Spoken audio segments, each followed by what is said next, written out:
അലൈക്കും വറഹ്മത്തുള്ളാഹി തആല വബറകാതുഹു. ബഹുമാനപ്പെട്ട ഉസ്താദുമാരെ, പ്രിയപ്പെട്ട സഹോദരന്മാരെ, നല്ലവരായ പ്രവർത്തകരെ, ഞാൻ പറയുന്നത് ശബ്ദം ക്ലിയറായി കേൾക്കുന്നുണ്ട് എന്ന് പ്രതീക്ഷിക്കുന്നു.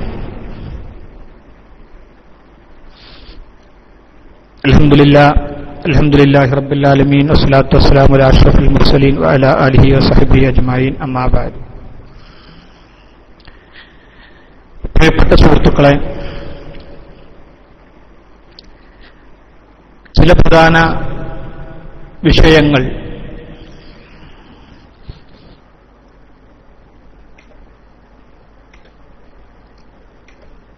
അതിലുപരിയായി അഹ്ലുസുന്നത്ത് വൽ ജമാഅത്തുമായി ബന്ധപ്പെട്ട, ബഹുമാനപ്പെട്ട സമസ്ത കേരള ജമിയത്തുൽ ഉലമയുമായി ബന്ധപ്പെട്ട ചില സംശയ നിവാരണങ്ങളും കേരളക്കരയിൽ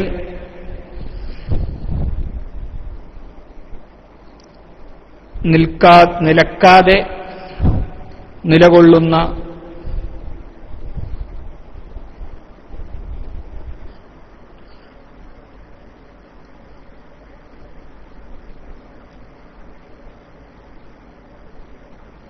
ചില വിഷയങ്ങളുമാണ് ഇന്ന് ചർച്ചയ്ക്ക് ഇവിടെ ഞങ്ങൾ ഉദ്ദേശിക്കുന്നത്. അല്ലാഹുവിന്റെ അപാരമായ തൗഫീഖോടുകൂടി ബഹുമാനപ്പെട്ട സമസ്ത കേരള ജമിയത്തുൽ ഉലമയുടെ ആശയാദർശ രംഗത്ത് നിറസാന്നിധ്യമായ ഉസ്താദ് MT അബൂബക്കർ ദാരിമി അവറുകൾ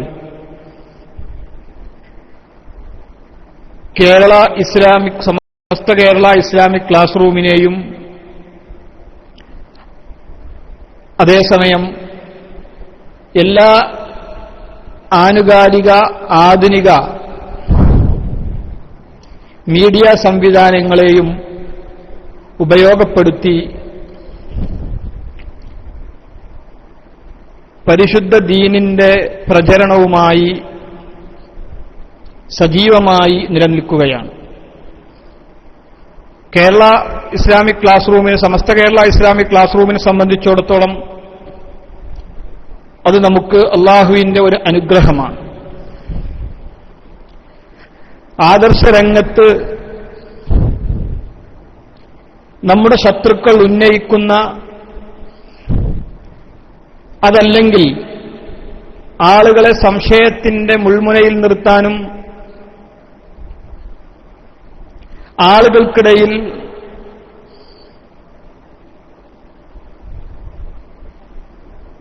പുതിയ ചിന്തകളും പ്രശ്നങ്ങളും സൃഷ്ടിക്കുന്നതിനുമൊക്കെ ആളുകൾ ശ്രമിച്ചുകൊണ്ടിരിക്കുമ്പോൾ പരിശുദ്ധ അഹ്ലുസുന്നത്ത് വൽ ജമാഅത്തിന്റെ, പ്രത്യേകിച്ച് ഷാഫി മദ്ഹബിന്റെ മഹാന്മാരായ ഇമാമുമാരുടെ അഭിപ്രായങ്ങളുമായി, വ്യക്തമായ നക്കലുകളുമായി സ്വയം ബുദ്ധി കൊണ്ട്, സ്വന്തം ചിന്താഗതികൾ കൊണ്ട് വ്യാഖ്യാനിക്കപ്പെടുന്നവരെ കൃത്യമായ നക്കലുകൾ കൊണ്ട്, കൃത്യമായ കിതാബുകളെ ഇബാറത്ത് കൊണ്ട് കേരളത്തിലെ ഓൺലൈൻ ഓഫ്ലൈൻ സംവിധാനങ്ങളിൽ മുഴുവൻ അവർക്കെല്ലാം പേടിസ്വപ്നമായിക്കൊണ്ടിരിക്കുകയാണ് പ്രിയപ്പെട്ട MT അബൂബക്കർ ദാരിമി ഉസ്താദ് അവർകൾ. അല്ലാഹു സുബ്ഹാനഹു വ തആല മഹാനായ ഉസ്താദ് അവർകൾക്ക് ഇനിയും ധാരാളം നാഫിയായ ഇൽമ് മഹാനവറുകൾക്ക് നിറച്ചു കൊടുക്കട്ടെ എന്ന് ആത്മാർത്ഥമായി അള്ളാഹുവിനോട് ദുആ ചെയ്യുകയാണ്. ധാരാളം പണ്ഡിതന്മാർ നമുക്കുണ്ടെങ്കിലും 24 മണിക്കൂറും ആദർശ രംഗത്ത് സജീവമായി നിലകൊള്ളുന്നവർ എന്ന് പറഞ്ഞാൽ ബഹുമാനപ്പെട്ട MT അബൂബക്കർ ദാരിമി ഉസ്താദും അതുപോലെ തന്നെ പ്രിയപ്പെട്ട നമ്മുടെ ഗഫൂർ അൻവരി ഉസ്താദിനെ പോലെയും ഒക്കെ വളരെ അങ്കുലി പരിമിതമാണ് എന്ന് നമുക്ക് പറയാം.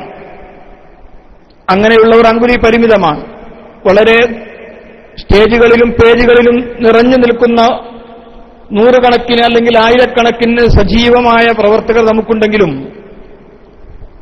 സമയാസമയങ്ങളിൽ ആധുനിക യുഗത്തെ വീടിന്റെ ഡെസ്കുകളിലും ഓഫീസുകളിലെ ടേബിളുകളിലും മാത്രമല്ല തന്റെ മടിത്തട്ടുകളായ ലാപ്പുകൾ എന്ന് പറയുന്ന നമ്മുടെ മടിത്തട്ടിൽ വെച്ചുകൊണ്ട് ഉപയോഗിക്കുന്ന ലാപ്ടോപ്പുകളായാലും അതിലുപരി കൈകളിൽ പിടിച്ചുകൊണ്ട് ഉപയോഗിക്കുന്ന പാം ടോപ്പുകളായാലും അതിനേക്കാൾ ചെറിയ സംവിധാനങ്ങളായ മൊബൈൽ സംവിധാനങ്ങളിലായാലും ഒക്കെ സുന്നത്ത് ജമാഅത്തിന്റെ വിശ്വാസ ആദർശങ്ങളെ ചോദ്യം ചെയ്യുന്നവർ ചിലപ്പോൾ നമുക്ക് എതിരാളികളായിട്ടായിരിക്കാം, നമ്മുടെ മറുപക്ഷത്ത് നിന്നുകൊണ്ടായിരിക്കാം, അതല്ലെങ്കിൽ നമ്മുടെ ആളുകളാണ് എന്ന് തോന്നുന്ന രൂപത്തിലായിരിക്കാം. ആരായാലും ശരി, സ്വന്തമായ ബുദ്ധികൾ കൊണ്ട് സ്വന്തമായ യുക്തി കൊണ്ട് കാര്യങ്ങളെ വീക്ഷിക്കുന്ന ആളുകൾക്കെതിരെ സുന്നത്ത് ജമാഅത്തിന്റെ ആളുകൾക്കിടയിലാണെങ്കിലും സുന്നത്ത് ജമാഅത്തിന്റെ പുറത്തുള്ള ആളുകൾക്കിടയിലാണെങ്കിലും സ്വന്തമായ യുക്തികൾ കൊണ്ട് കാര്യങ്ങളെ നിർണയിക്കാൻ ശ്രമിക്കുന്നവർക്കെതിരെ കൃത്യമായി ഇബാറത്ത് കൊണ്ട് ശക്തമായ നേരിടൽ നടത്തിക്കൊണ്ടിരിക്കുകയാണ്. സമസ്ത കേരള ഇസ്ലാമിക് ക്ലാസ് റൂമിനോളം ആധികാരികമായി ഈ ഒരു ദഅവത്ത് നടത്തുന്ന മറ്റൊരു ഇന്റർനെറ്റ് സംവിധാനം മറ്റൊന്നുണ്ട് എന്ന് നമുക്ക് പറയാൻ സാധിക്കില്ല. അള്ളാഹുവിന്റെ അപാരമായ തൗഫീഖോടുകൂടി വളരെ വ്യക്തമായ നമ്മൾ ആളുകളെ വെല്ലുവിളിച്ചുകൊണ്ടിരിക്കുന്നു. ആളുകളെ വെല്ലുവിളിക്കുക എന്ന് പറഞ്ഞാൽ ചർച്ചയ്ക്ക് ആളുകളോട് നിരന്തരമായി നിങ്ങളുടെ പിഴച്ച വിശ്വാസങ്ങൾ, നിങ്ങൾ സ്വന്തം യുക്തികൾ കൊണ്ട് കണ്ടെത്തുന്ന ഒരു ദിവസത്തെ ആയുസ് പോലും നിങ്ങൾക്ക് തന്നെ നിങ്ങളുടെ ചിന്താഗതികളെ ജനങ്ങൾക്ക് മുമ്പിൽ അവതരിപ്പിക്കാൻ പോലും സാധ്യമല്ലാത്ത നൈമിഷികമായ ചില ചിന്താഗതികളും ചില ദുർബല നിമിഷങ്ങളിൽ തോന്നുന്ന ചില ബുദ്ധികളും അതൊക്കെ വെറും നൈമിഷികം, അതല്ലെങ്കിൽ 24 മണിക്കൂറിന്റെ ആയുസ് പോലും അതിനുണ്ടാവുകയില്ല എന്നത് ചരിത്രം സാക്ഷ്യമാണ്. അങ്ങനത്തെ ആളുകൾക്കൊക്കെ കൃത്യമായ മറുപടിയുമായി വളരെ സജീവമായി നമുക്ക് വാട്സപ്പുകളും ഫേസ്ബുക്കുകളും ഒക്കെ നമുക്ക് ഉദാഹരണങ്ങളായി എടുക്കാം. നിരന്തരമായ ചർച്ചകളാണ്. ചെറിയ ചെറിയ ക്ലിപ്പുകളും ചെറിയ ചെറിയ പോസ്റ്റുകളും ഒക്കെ ജനങ്ങൾക്കിടയിൽ 100% കൺഫ്യൂഷൻ ഉണ്ടാക്കി നമ്മുടെ തൗഹീദിലും അതുപോലെ തന്നെ സുന്നത്ത് ജമാഅത്തിന്റെ അഖീദയിലുമൊക്കെ വിശ്വാസങ്ങളിലുമൊക്കെ വിഷം കലർത്തിക്കൊണ്ട് ആളുകൾ പ്രവർത്തിക്കുന്ന കാലഘട്ടമാണ്. കൈകളിലെ ലാപ്ടോപ്പ്, കൈകളിലെ മൊബൈൽ ഫോൺ എടുത്തു നോക്കുകയാണെങ്കിൽ ഒരു ദിവസം 100 മെസ്സേജുകളായിരിക്കും. ഫേസ്ബുക്ക് ഓപ്പൺ ചെയ്ത് നോക്കുകയാണെങ്കിൽ നമ്മുടെ വിശ്വാസത്തെ ഹനിക്കുന്ന, തൗഹീദിൽ നിന്ന് പോലും ആളുകളെ ശിർക്കിലേക്ക് കൊണ്ടുപോകുന്ന അല്ലെങ്കിൽ സുന്നത്തിൽ നിന്ന് ബിദ്അത്തിലേക്ക് കൊണ്ടുപോകുന്ന 100,000 കൂട്ടങ്ങൾ നമുക്ക് നമ്മുടെ കൈകളിൽ നിത്യേന എത്തിക്കൊണ്ടിരിക്കുന്നു. ഇതിന് ആ കൈകളിൽ തന്നെ ഇതിന്റെ മറുപടികളുമായി സമസ്ത കേരള ജംഇയ്യത്തുൽ ഉലമയുടെ പ്രവർത്തകർ, പ്രത്യേകിച്ച് MT അബൂബക്കർ ദാരിമി ഉസ്താദിനെ പോലെ ഗഫൂർ അൻവരി ഉസ്താദിനെ പോലെ ഉള്ള പ്രവർത്തകർ വളരെ സജീവമായി തന്നെ നമ്മുടെ ക്ലാസുകളിലും അതുപോലെ തന്നെ മറ്റു ഇന്റർനെറ്റ് മീഡിയ സംവിധാനങ്ങളിൽ നിലനിൽക്കുന്നത് അല്ലാഹു സുബ്ഹാനഹു വ തആല അത് എന്നും നിലനിർത്തി തരുമാറാവട്ടെ. അവർക്ക് അർഹമായ പ്രതിഫലം അള്ളാഹു നൽകുമാറാവട്ടെ. അതിന് പ്രതിഫലമായി അവരിൽ നിന്ന് അവരെക്കാൾ വലിയ മഹാപണ്ഡിതന്മാർ അള്ളാഹു സുബ്ഹാനഹു വ തആല ഈ സമൂഹത്തിന് സംഭാവന ചെയ്യുമാറാവട്ടെ എന്നുകൂടി ആത്മാർത്ഥമായി ദുആ ചെയ്യുകയാണ്. പ്രിയപ്പെട്ട സുഹൃത്തുക്കളെ, നമുക്കറിയാം ഇന്നിപ്പോ കേരളത്തില് വിവാദമായിക്കൊണ്ടിരിക്കുന്ന 100 കണക്കിന് വിഷയങ്ങളുണ്ട്. ഇന്നത്തെ പ്രത്യേകമായ ഒരു വിഷയത്തിന്റെ ചർച്ച എന്ന് പറയുന്നത് ഒരു പ്രത്യേക വിഷയം എന്ന് നമ്മൾ ചർച്ചക്കെടുത്തുകൊണ്ട് മറ്റുള്ള എല്ലാ വിഷയങ്ങളിലും ചോദ്യങ്ങൾ ചോദിക്കാനുള്ള അവസരങ്ങളാണ് സാധാരണ നൽകാറ്. ചർച്ചയ്ക്കൊരു വിഷയമെടുത്താലും ആ വിഷയത്തിൽ മാത്രം അധിഷ്ഠിതമല്ലാതെ വ്യാപകമായ ചോദ്യോത്തരങ്ങൾക്ക് ഏത് വിഷയമായാലും, സംഘടനാപരമായാലും അതുപോലെ തന്നെ ആദർശപരമായാലും അത് അങ്ങനെയുള്ള എല്ലാ വിഷയങ്ങൾക്കും മറുപടി പറഞ്ഞുകൊണ്ട് എല്ലാ കേരളത്തിലുള്ള സകലജാതി സംഘടനകൾക്കും, കല്ല് കരട് കാഞ്ഞിരക്കുറ്റി മുതൽ മുള്ളുമുരട് മൂർക്കൻ പാമ്പ് വരെയുള്ള ആളുകൾക്ക് കൃത്യമായ മറുപടികൾ വളരെ കൃത്യമായി തന്നെ നൽകിക്കൊണ്ടാണ് നമ്മുടെ ചർച്ചകൾ മുന്നോട്ട് പോവാറുള്ളത്. അതുകൊണ്ട് തന്നെ കേരള ഇസ്ലാമിക് ക്ലാസ് റൂമിന്റെ ചർച്ച എന്ന് പറയുമ്പോൾ സ്വാഭാവികമായിട്ടും അത് ആളുകൾ ഉറ്റുനോക്കിക്കൊണ്ടിരിക്കുകയാണ്. നമുക്കറിയാം റേഡിയോകളിലൊക്കെ സമസ്ത കേരള ജംഇയ്യത്തുൽ ഉലമയുടെ ഈ ഇന്റർനെറ്റ് സംവിധാനത്തിന്റെ റേഡിയോകളിലൊക്കെ നമ്മുടെ ചർച്ചകൾ തുടങ്ങുമ്പോൾ 1000-ങ്ങളും 2000-ങ്ങളും അതിനേക്കാളൊക്കെ ഉപരി ചില സമയങ്ങളിലൊക്കെ നമ്മുടെ റേഡിയോ കപ്പാസിറ്റി പോലും ഭേദിക്കുമാറ്, നമ്മുടെ ക്ലാസ് റൂമിന്റെ കപ്പാസിറ്റികൾ പോലും ഭേദിക്കുമാറ് ആളുകൾ ഇരച്ചു കയറുന്നത് വളരെ വ്യക്തമായ ദലീലുകളുമായി, കൃത്യമായ നക്കലുകളുമായി, വളരെ സമർത്ഥമായി നമ്മുടെ ഉസ്താദുമാർ ആളുകൾക്ക് മുമ്പിൽ കാര്യങ്ങൾ സമർത്ഥിക്കുന്നത് കൊണ്ടാണ്. മറ്റൊരു ക്ലാസുകളിലുള്ളതുപോലെ ചോദിക്കാൻ അവസരം നൽകാതെ റെഡ് ഡോട്ട് ഇട്ടുകൊണ്ട് ബൗൺസ് ചെയ്തുകൊണ്ട് അവസരങ്ങൾ നിഷേധിച്ചുകൊണ്ട് ആളുകളെ നിരുത്സാഹപ്പെടുത്തിക്കൊണ്ട് പരിഹസിച്ചുകൊണ്ട് മുന്നോട്ട് പോകുന്ന ഒരു സംവിധാനം നമ്മുടെ ക്ലാസ് റൂമിലില്ല. ആർക്കും വന്ന് ഏത് സമയത്തും എവിടെ നിന്നും ഏത് ചോദ്യവും ചോദിക്കാനുള്ള വളരെ വളരെ വിശാലമായ മനസ്സാണ്. അതിന് വളരെ മനോഹരമായി, വളരെ ഭവ്യതയോടുകൂടി, വളരെ താഴ്മയോടുകൂടി, വളരെ വിനയത്തോടുകൂടിയാണ് പ്രിയപ്പെട്ട ഉസ്താദുമാർ അവരെ നേരിടുന്നത്. എത്ര മണിക്കൂറുകളാണെങ്കിൽ പോലും ബഹുമാനപ്പെട്ട MT അബൂബക്കർ ദാരിമി ഉസ്താദൊക്കെ മണിക്കൂറുകൾ കണക്കിന് നമ്മുടെ ക്ലാസ് റൂമിൽ നമുക്ക് കാണാൻ കഴിയുന്നതാണ്. മണിക്കൂറുകൾ, എത്ര സമയം, സുബഹി വരെ ആളുകൾക്ക് കൃത്യമായി ഒരാൾക്ക് വേണ്ടി സുബഹി വരെ സമയം ചെലവഴിച്ചത് 100 കണക്കിന് തെളിവുകൾ നമുക്ക് മുമ്പിലുണ്ട്. അല്ലാഹു സുബ്ഹാനഹു വ തആല അതൊക്കെ സ്വീകരിക്കുമാറാവട്ടെ. എന്റെ പ്രിയപ്പെട്ട സുഹൃത്തുക്കളെ, ഇന്ന് പ്രത്യേകമായി ഒരു വിഷയം എന്ന് പറയുന്നത് നിലവിളക്ക് കൊളുത്തിയുള്ള ഉദ്ഘാടനവും വിളക്ക് കത്തിക്കലും പിന്നെ വഹാബികളുടെ മറിമായവും എന്ന പ്രത്യേകമായ ഒരു വിഷയം ബഹുമാനപ്പെട്ട ഉസ്താദ് MT അബൂബക്കർ ദാരിമി നമുക്ക് മുമ്പിൽ അവതരിപ്പിക്കും.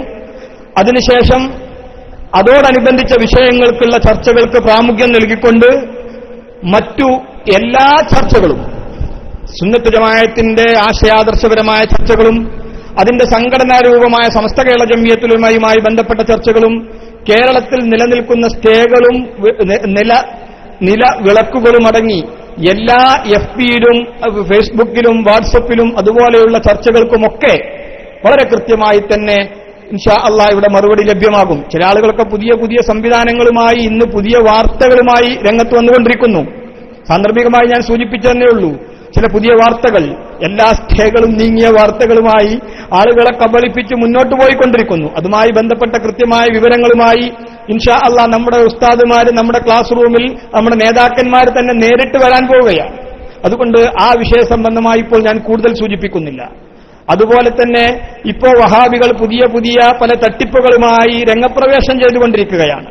അവർക്ക് നിൽക്കക്കള്ളിയില്ലാതെയായതുകൊണ്ട് അവർക്ക് പുതിയ തട്ടിപ്പിന്റെ മാനങ്ങൾ തേടിക്കൊണ്ട് പുതിയ പുതിയ സംവിധാനങ്ങളുമായി അവർ രംഗപ്രവേശം ചെയ്തുകൊണ്ടിരിക്കുമ്പോൾ അവരെയൊക്കെ ഇരുത്തേണ്ടിടത്തിരുത്തി അവരെ ആശയം കൊണ്ടും ആദർശം കൊണ്ടും നമുക്ക് മുമ്പിൽ എഴുന്നേറ്റ് നിൽക്കാൻ കഴിയാതെ നമുക്ക് നമ്മുടെ മുന്നിൽ നിന്നും തിരിഞ്ഞോടുന്ന ഗതികേട് 100 കണക്കിന് വേദികളിൽ അൽഹംദുലില്ലാഹ് നമുക്ക് നേർക്കുനേർ കാണാൻ സാധിച്ചത് എന്റെ പ്രിയപ്പെട്ട സുഹൃത്തുക്കൾക്കറിയാം.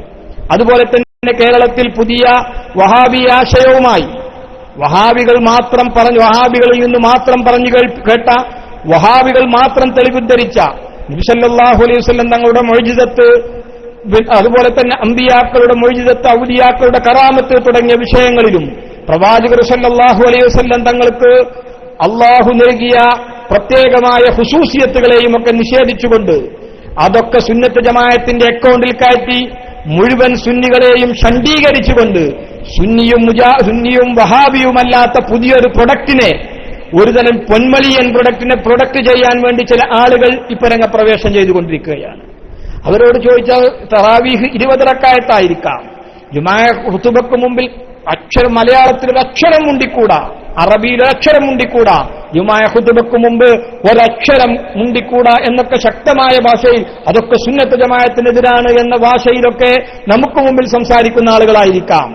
20 റക്അത്ത് തറാവീഹ് തന്നെയാണ്, അതിനുവേണ്ടി അവർ വാദപ്രതിവാദം നടത്തിയേക്കാം. പക്ഷെ അടിസ്ഥാനപരമായ ഇസ്തിഗാസയുടെ ആണിക്കല്ല് അളക്കുന്ന രൂപത്തിൽ, അടിവേരറക്കുന്ന രൂപത്തിൽ നബി സല്ലല്ലാഹു അലൈഹി വസല്ലം തങ്ങളടക്കമുള്ള അംബിയാ മുർസലീങ്ങളുടെയും ഔലിയാക്കളുടെയും മുഅ്ജിസത്ത് മരണം കൊണ്ട് മുറിഞ്ഞു പോകും.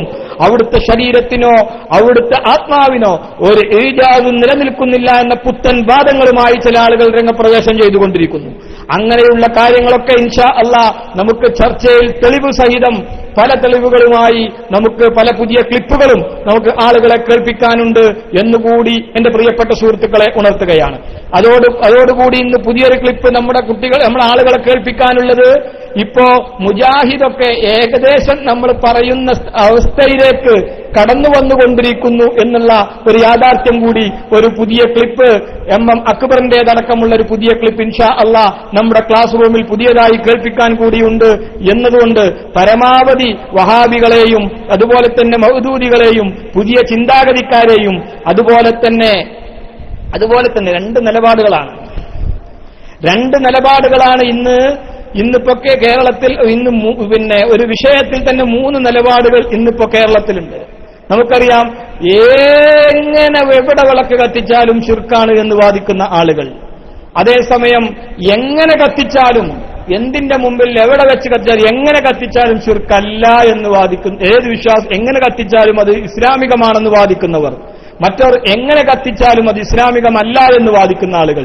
അതിന്റെ രണ്ടിൽ നിന്നും കൃത്യമായി അതിന്റെ വിഭജനം, എങ്ങനെയാണ് ഒരു കാര്യത്തെ കൃത്യമായി മനസ്സിലാക്കുക എന്ന് കൃത്യമായി ബോധ്യപ്പെടുത്തിക്കൊണ്ടാണ് ഇന്നത്തെ പ്രിയപ്പെട്ട ഉസ്താദ് അവറുകളുടെ ക്ലാസ് നമുക്ക് മുമ്പിൽ സമർപ്പിക്കാൻ പോകുന്നത്. അതുകൊണ്ട് തന്നെ ഇതുമായി ബന്ധപ്പെട്ട സംശയങ്ങൾ നിലനിൽക്കുന്ന നൂറുകണക്കിന് ആയിരക്കണക്കിന് ആളുകൾ കേരളത്തിലുണ്ട്.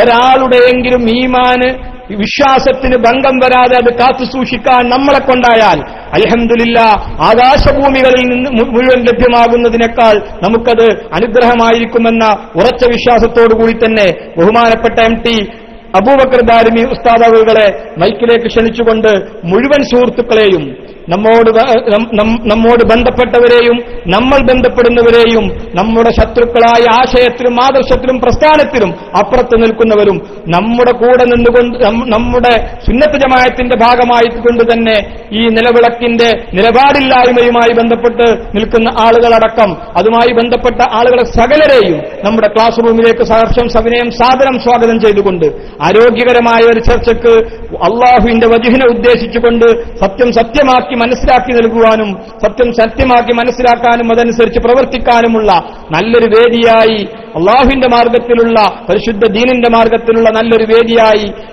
ഇതിനെ കാണണം എന്ന് എല്ലാവരോടും ഉണർത്തിക്കൊണ്ട് എല്ലാവർക്കും സംശയ നിവാരണത്തിനും അവർക്ക് അവരുടെ ആശയങ്ങളും ആദർശങ്ങളും അവരുടെ തെളിവുകളും സമർത്ഥിച്ചുകൊണ്ട് നേരിടാനുള്ള അവസരവും അത് വിശദീകരിക്കാനുള്ള അവസരവും അവർക്ക് നൽകും എന്നുകൂടി അറിയിച്ചുകൊണ്ട് സകല ആളുകളെയും നമ്മുടെ ക്ലാസ് റൂമിലേക്ക് ഒരിക്കൽ കൂടി സവിനയം സ്വാഗതം ചെയ്തുകൊണ്ട് ഞാൻ നിർത്തുകയാണ്. പ്രിയപ്പെട്ട MT അബൂബക്കർ ദാരിമി ഉസ്താദ് അവറുകളെ മൈക്കിലേക്ക് സ്വാഗതം ചെയ്യുകയാണ്. അസ്സലാമു അലൈക്കും വറഹ്മത്തുള്ളാഹി തആല വബറകാതുഹു.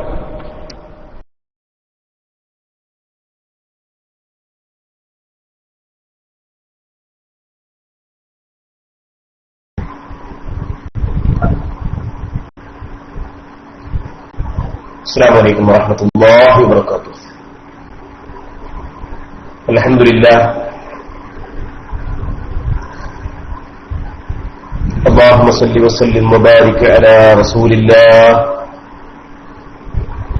وعلى آله وأصحابه أجمعين الفائزين برضا الله. أما بعد، أعوذ بالله من الشيطان الرجيم.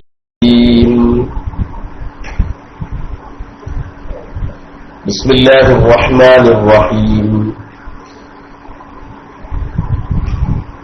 يا أيها النبي إنا أرسلناك شاهدا ومبشرا ونذيرا وداعيا إلى الله بإذنه وسراجا منيرا. صدق الله مولانا العظيم وصدق بلغ رسوله النبي الكريم ونحن على ذلك من الشاهدين الشاكرين والحمد لله رب العالمين.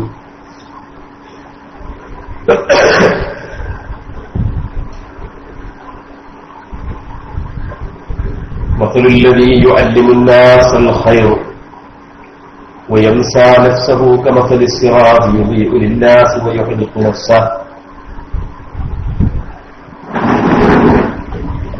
സദഖ നബിയ്യു മുഹമ്മദുൻ സ്വല്ലല്ലാഹു അലൈഹി വസല്ലം.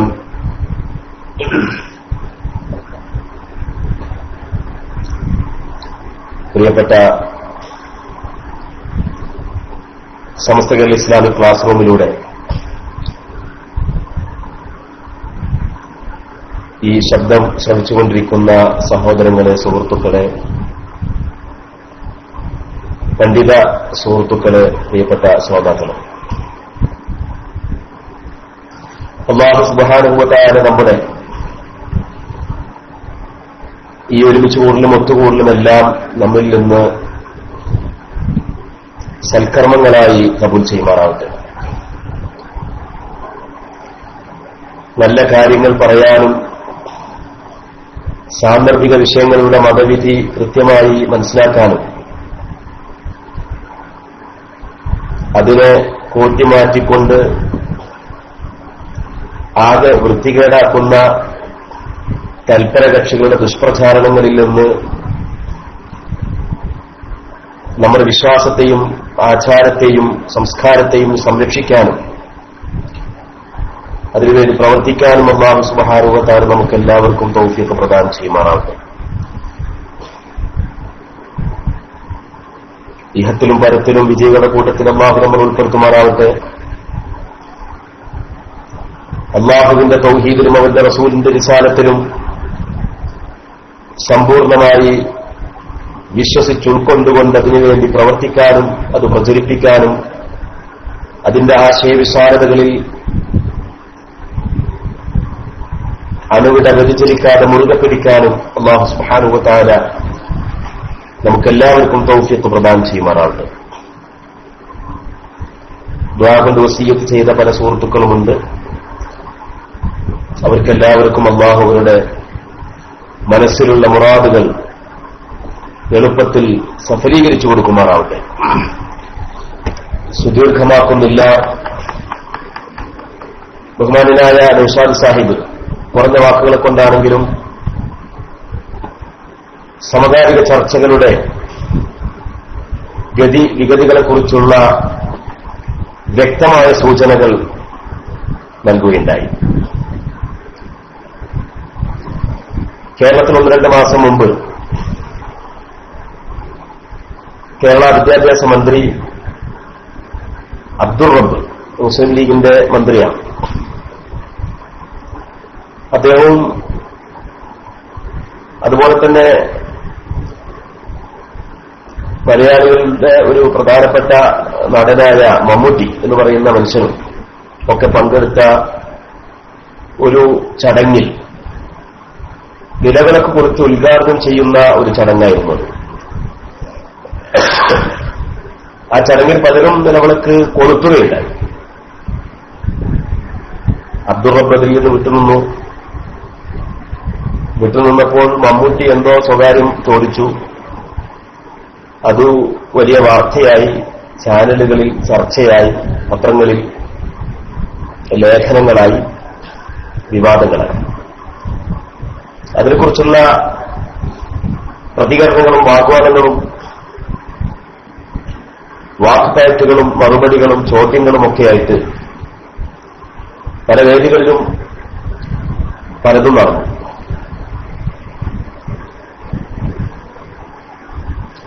പക്ഷേ പലപ്പോഴും പല ചർച്ചകളും പല അഭിപ്രായ പ്രകടനങ്ങളും കണ്ടുവെട്ടന്മാരെ ആനയെ കണ്ടതുപോലെ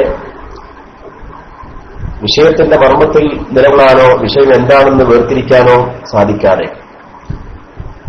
എന്തൊക്കെയോ പറഞ്ഞുകൊണ്ടിരുന്നു.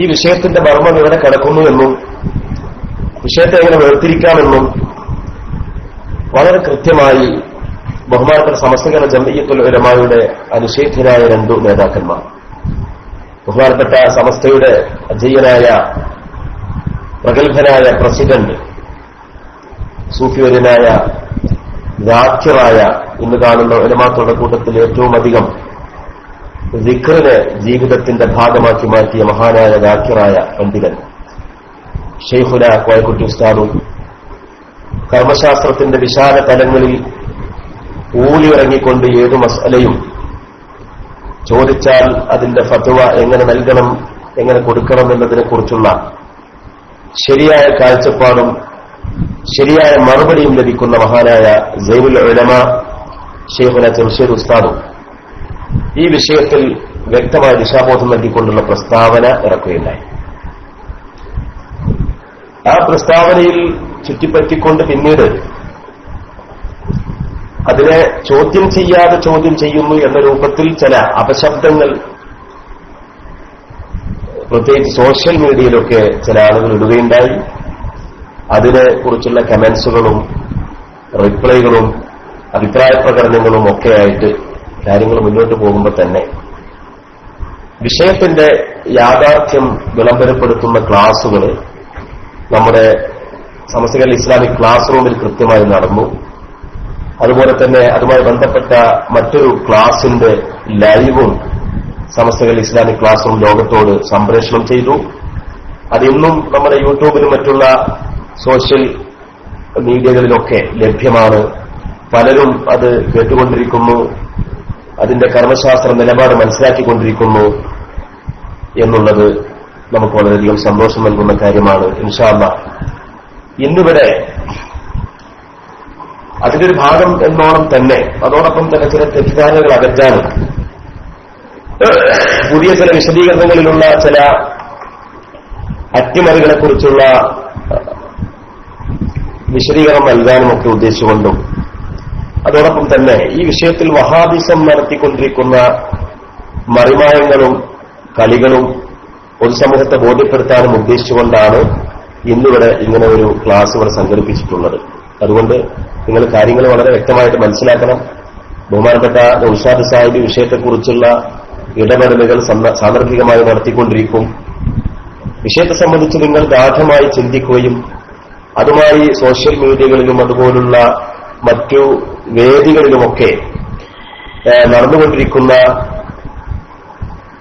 ആശയപരമായിട്ടുള്ള അങ്ങോട്ടും ഇങ്ങോട്ടുള്ള വിശകലനങ്ങൾ, വിനിമയങ്ങൾ, അതിൽ വരുന്ന സംശയങ്ങൾ, അതിൽ വരുന്ന ചോദ്യങ്ങൾ, അതിൽ നിങ്ങൾ വായിച്ച കാര്യങ്ങൾ, അതിൽ ശരിയുണ്ടോ തെറ്റുണ്ടോ എന്നുള്ളതിനെ കുറിച്ചൊക്കെ നിങ്ങൾക്ക് വ്യക്തമായി ചോദിക്കാം. ഇൻഷാ അല്ലാഹ് അല്ലാഹു സുബ്ഹാനഹു വ തആല കാര്യങ്ങൾ അതിന്റെ യഥാർത്ഥ രൂപത്തിൽ തന്നെ മനസ്സിലാക്കാൻ നമുക്ക് എല്ലാവർക്കും തൗഫീഖ് പ്രദാനം ചെയ്യുമാറാവട്ടെ എന്ന് ഒന്നുകൂടി ദുആ ചെയ്യുകയാണ്. പ്രിയപ്പെട്ട സുഹൃത്തുക്കളെ, അതോടൊപ്പം തന്നെ നമ്മൾ മനസ്സിലാക്കേണ്ടത് ഇവിടുത്തെ നമ്മുടെ വിഷയമാണ്. നിലവിളക്ക് കൊളുത്തലും വിളക്ക് കത്തിക്കലും. വഹാബി നിലവിളക്ക് കൊളുത്തിക്കൊണ്ട് ഉദ്ഘാടനം ചെയ്യുക എന്നുള്ളതും ശരിക്കും മനസ്സിലാക്കണം. ഇന്ന് നമ്മൾ ആദർശ ചർച്ച എന്ന നിലയ്ക്ക് നമ്മൾ കൊടുത്തിട്ടുള്ളത് നിലവിളക്ക് കൊളുത്തിക്കൊണ്ട് ഉദ്ഘാടനം ചെയ്യലും വിളക്ക് കത്തിക്കലും വഹാബി മറിമായവും എന്നാണ് വിഷയം കൊടുത്തിട്ടുള്ളത്. ആ വിഷയം കൊടുത്തപ്പോൾ തന്നെ നിങ്ങൾ ആ വിഷയത്തിലേക്ക് ശരിക്കൊന്ന് ശ്രദ്ധിച്ചു നോക്കാൻ, ആ വിഷയത്തിൽ ഉപയോഗിച്ച വാക്കുകളെ കുറിച്ച് നിങ്ങളൊന്ന് ശരിക്കൊന്ന് മനസ്സ് തട്ടിക്കൊണ്ടൊന്ന് വായിച്ചു നോക്കൂ. എന്താണ് അതിൽ പറഞ്ഞിട്ടുള്ളത്? നിലവിളക്ക് കൊളുത്തലും വിളക്ക് കത്തിക്കലും എന്നാണ്. എന്തിനാണ് അങ്ങനെ കൊടുത്തത്? ഉദ്ഘാടന വേദികളിൽ നടത്തപ്പെടുന്നത് അത് ഒരു സ്പെഷ്യൽ, ഒരു അമുസ്ലിം ആചാരം ആണ് എന്നുള്ളതിലേക്കുള്ള വ്യക്തമായ സൂചന നൽകിക്കൊണ്ടുള്ള ഒരു പദപ്രയോഗമാണ് നിലവിളക്ക് കൊളുത്തിക്കൊണ്ടുള്ള ഉദ്ഘാടനം എന്ന് പറയുന്നത്. നിലവിളക്ക് കൊളുത്തുക എന്ന് പറയുമ്പോൾ കത്തിക്കൊണ്ടിരിക്കുന്ന ഒരു തിരി, ആ തിരിയിലുള്ള തീ നിലവിളക്കിലുള്ളതായിരിക്കുന്ന മറ്റേ തിരിയിലേക്ക് പകർത്തുക എന്നാണ്. കേവലം ഒരു കത്തിക്കലല്ലത്. ഒരു നിലവിളക്കിനെ തീപ്പെട്ടിക്കൊണ്ടെടുത്തുകാണ് കത്തിക്കല്ല. അല്ലെങ്കിൽ നമ്മളെടുത്തുള്ള സിഗരറ്റിൽ ആരുടെ ഒരു സിഗരറ്റ് ലാമ്പുണ്ടോ? ആരാ വീഡിയോ വെച്ച ആൾക്കാർ പോലത്തെ ഒരു സിഗരറ്റ് ലാമ്പുണ്ടെങ്കിൽ ഇവിടെ കത്തിക്കാട്ടെ, ഞാനൊന്ന് ഈ തിരി ഒന്ന് കത്തിക്കട്ടെ, അങ്ങനെയാണോ നിലവിളക്ക് കൊടുത്തല്? നിങ്ങൾ നിഷ്പക്ഷമായി ചിന്തിച്ചു നോക്കൂ, എങ്ങനെയാണ് നിലവിളക്ക് കൊടുത്തല്? നിലവിളക്ക് കൊളുത്തുക എന്ന് പറയുമ്പോൾ കൊളുത്തുക എന്ന് പറഞ്ഞാൽ എന്താണ്? അല്ലേ? കൊളുത്തുക എന്ന് പറഞ്ഞാൽ ഒന്നിൽ നിന്ന് മറ്റേതിലേക്ക് പകർത്തുക എന്നാണ്. ഒരു ട്രെയിനിന്റെ ഒരു ബോഗിയെ മറ്റൊരു ബോഗിയുമായിട്ട് കൊളുത്തുമെന്ന് പറയും, അല്ലേ? ഒരു ട്രെയിനിന്റെ ഒരു ബോഗിയെ മറ്റൊരു ബോഗിയുമായിട്ട് കൊളുത്തുക എന്ന് പറഞ്ഞാൽ എന്താ? ഒരു ബോഗിയെ മറ്റൊരു ബോഗിയുമായിട്ട് ബന്ധപ്പെടുത്തുക എന്നാണ്. എന്നതുപോലെ ഒരു തീ കത്തിക്കൊണ്ടിരിക്കുന്ന ഒരു തീയിനെ, ആ തീയിനെ മറ്റൊരു തിരിയിലേക്ക് പകർത്തിക്കൊണ്ട് അവിടെയും കത്തിക്കുക എന്നാണ്. അപ്പൊ കേവലം ഒരു കത്തിക്കുക എന്നതല്ല, മറിച്ച് അതൊരു പ്രത്യേക രൂപത്തിൽ ഒന്നിൽ നിന്ന് മറ്റേതിലേക്ക് പകർത്തുന്ന ശൈലിയിലും ആ ഒരു രൂപത്തിലായിക്കൊണ്ട് അതിന് വഴക്കമുണ്ട്, ശ്ലോകങ്ങളുണ്ട്, പ്രത്യേക ചുവടുകളുണ്ട്, പ്രത്യേക അകലങ്ങൾ പാലിക്കേണ്ടതുണ്ട്, പ്രത്യേക ഭവ്യതകൾ കാണിക്കേണ്ടതുണ്ട്, അതിൽ ഒരുപാട് സങ്കല്പങ്ങൾ അടങ്ങിയിട്ടുണ്ട്. ഇതെല്ലാം ഒത്തൊരുമിച്ചുകൊണ്ട് നടത്തപ്പെടുന്ന പ്രത്യേകമായ ഒരു ചടങ്ങ്. ആ ചടങ്ങ് എന്ന് പറഞ്ഞാൽ കേവലം ഒരു ആചാരം എന്നത് മാത്രമല്ല, മറിച്ച് അന്യമതസ്ഥരായ ഹിന്ദു മതവിഭാഗത്തിന്റെ ആചാരം എന്ന ആ ഒരു പ്രത്യേക പരിഗണനയിൽ നിന്നുകൊണ്ടാണ് നിലവിളക്ക് കൊളുത്തുക എന്നുള്ള പ്രയോഗം മലയാള ഭാഷയിൽ ഉള്ളത്. അല്ലേ? ഇത് ഞാൻ പറയാൻ കാരണം എന്താ? ഇവിടെ കൂട്ടിക്കുറക്കലിന്റെ യാതൊരു ആവശ്യവുമില്ല. നിലവിളക്ക് കൊളുത്തൽ അനിസ്ലാമികം എന്ന് പറയുമ്പോൾ, നിലവിളക്ക് കൊളുത്തൽ അനിസ്ലാമികം എന്ന് പറയുമ്പോൾ, അത് ഇസ്ലാമികമായ ആചാരമല്ല എന്ന് പറയുമ്പോൾ, അപ്പൊ മക്കാമിലെ നിലവിളക്കോ എന്നൊരു ചോദ്യം. എന്നിട്ട് ആ ചോദ്യത്തിന് വേറെന്തൊക്കെയോ മറുപടികൾ പറയാം. ഒന്ന് ആരാധനയാണ്, മറ്റേത് ആദരവാണ്. അത് പറയേണ്ട യാതൊരു ആവശ്യമില്ല. നിലവിളക്ക് എന്നുള്ള ആ ഒരു നിലവിളക്കിനെയല്ല ഇവിടെ ഒരിക്കലും നിലവിളക്കിന് ഒരാളും ചോദ്യം ചെയ്തിട്ടില്ല. നിലവിളക്കായതുകൊണ്ടാണ് മക്കാമിലുള്ള വിളക്കുകളെ വഹാബികൾ ചോദ്യം ചെയ്യുന്നത്. മക്കാമുകളിലോ വീടുകളിലോ മറ്റ് സങ്കേതങ്ങളിലോ ഒരു വിളക്ക് കത്തിച്ചു, അതൊരു കത്തിക്കൽ മാത്രമാണ്. അതിലൊരു നിലവിളക്ക് കൊളുത്തൽ എന്ന് ഔദ്യോഗികമായ ഒരു പദപ്രയോഗത്തിലൂടെ നടത്തപ്പെടുന്ന ഒരു ചടങ്ങായിട്ട് ആരും തന്നെ കാണുന്നില്ല, ആരും തന്നെ മനസ്സിലാക്കുന്നില്ല, ആരും തന്നെ വീക്ഷിക്കുന്നില്ല, ആരും തന്നെ വിലയിരുത്തിയിട്ടുമില്ല. അപ്പൊ ആ സ്ഥിതിക്ക് ബഹുമാനപ്പെട്ട സമസ്ത കേരള ജംഇയ്യത്തുൽ ഉലമ നിലവിളക്ക് കൊളുത്തൽ അനിസ്ലാമികം എന്ന് പറഞ്ഞാൽ അതിൽ മക്കാമിലുള്ള വിളക്ക് കടന്നു വരുന്ന പ്രശ്നമേ ഇല്ല. മക്കാമിലുള്ള വിളക്ക് അതിൽ കടന്നു വരുന്ന പ്രശ്നമേ ഇല്ല. പിന്നെ എന്തിനാണ് വഹാബികൾ ഈ മക്കാമുകളിലോ അല്ലെങ്കിൽ മറ്റുള്ള സ്ഥലങ്ങളിലോ സ്ഥാപിക്കപ്പെട്ട അവിടെ കത്തിക്കപ്പെടുന്ന വിളക്ക് അത് നിലവിളക്ക് നിലത്ത് വെക്കുന്ന വിളക്കായി ചിലപ്പോ ഒന്നോ രണ്ടോ തട്ട് അതിന്മേൽ ഉണ്ടായിട്ടുണ്ടാവും, എണ്ണൊഴിക്കപ്പെടുന്ന തട്ട്. ആ ഒരു രൂപവും ആകൃതിയും അതിനുണ്ട് എന്നതിന്റെ പേരിൽ അതിനെ ശിർക്കിന്റെ വിളക്കായിട്ട്, അത് ശിർക്കിന്റെ ആചാരമായിട്ട്, അത് നരകത്തിന്റെ ആചാരമായിട്ട് നിശിതമായി വിമർശിക്കുന്നത് എന്തടിസ്ഥാനത്തിലാണ്? നിലവിളക്ക് എന്ന പേരുണ്ടായതുകൊണ്ടാണ്. പേരുകൊണ്ട് എങ്ങനെയാണ് ഒരു ആചാരം, അല്ലെ, ഒരു ആചാരത്തിനോട് സാദൃശ്യത ഉണ്ടാവുക? അന്യമതസ്ഥരുടെ ഒരു ആചാരത്തിനോട് സാദൃശ്യത ഉണ്ടാവുക പേരുകൊണ്ടാണ്. അതല്ലെങ്കിൽ അത് നിലത്ത് വെക്കുന്നത് കൊണ്ടാണോ?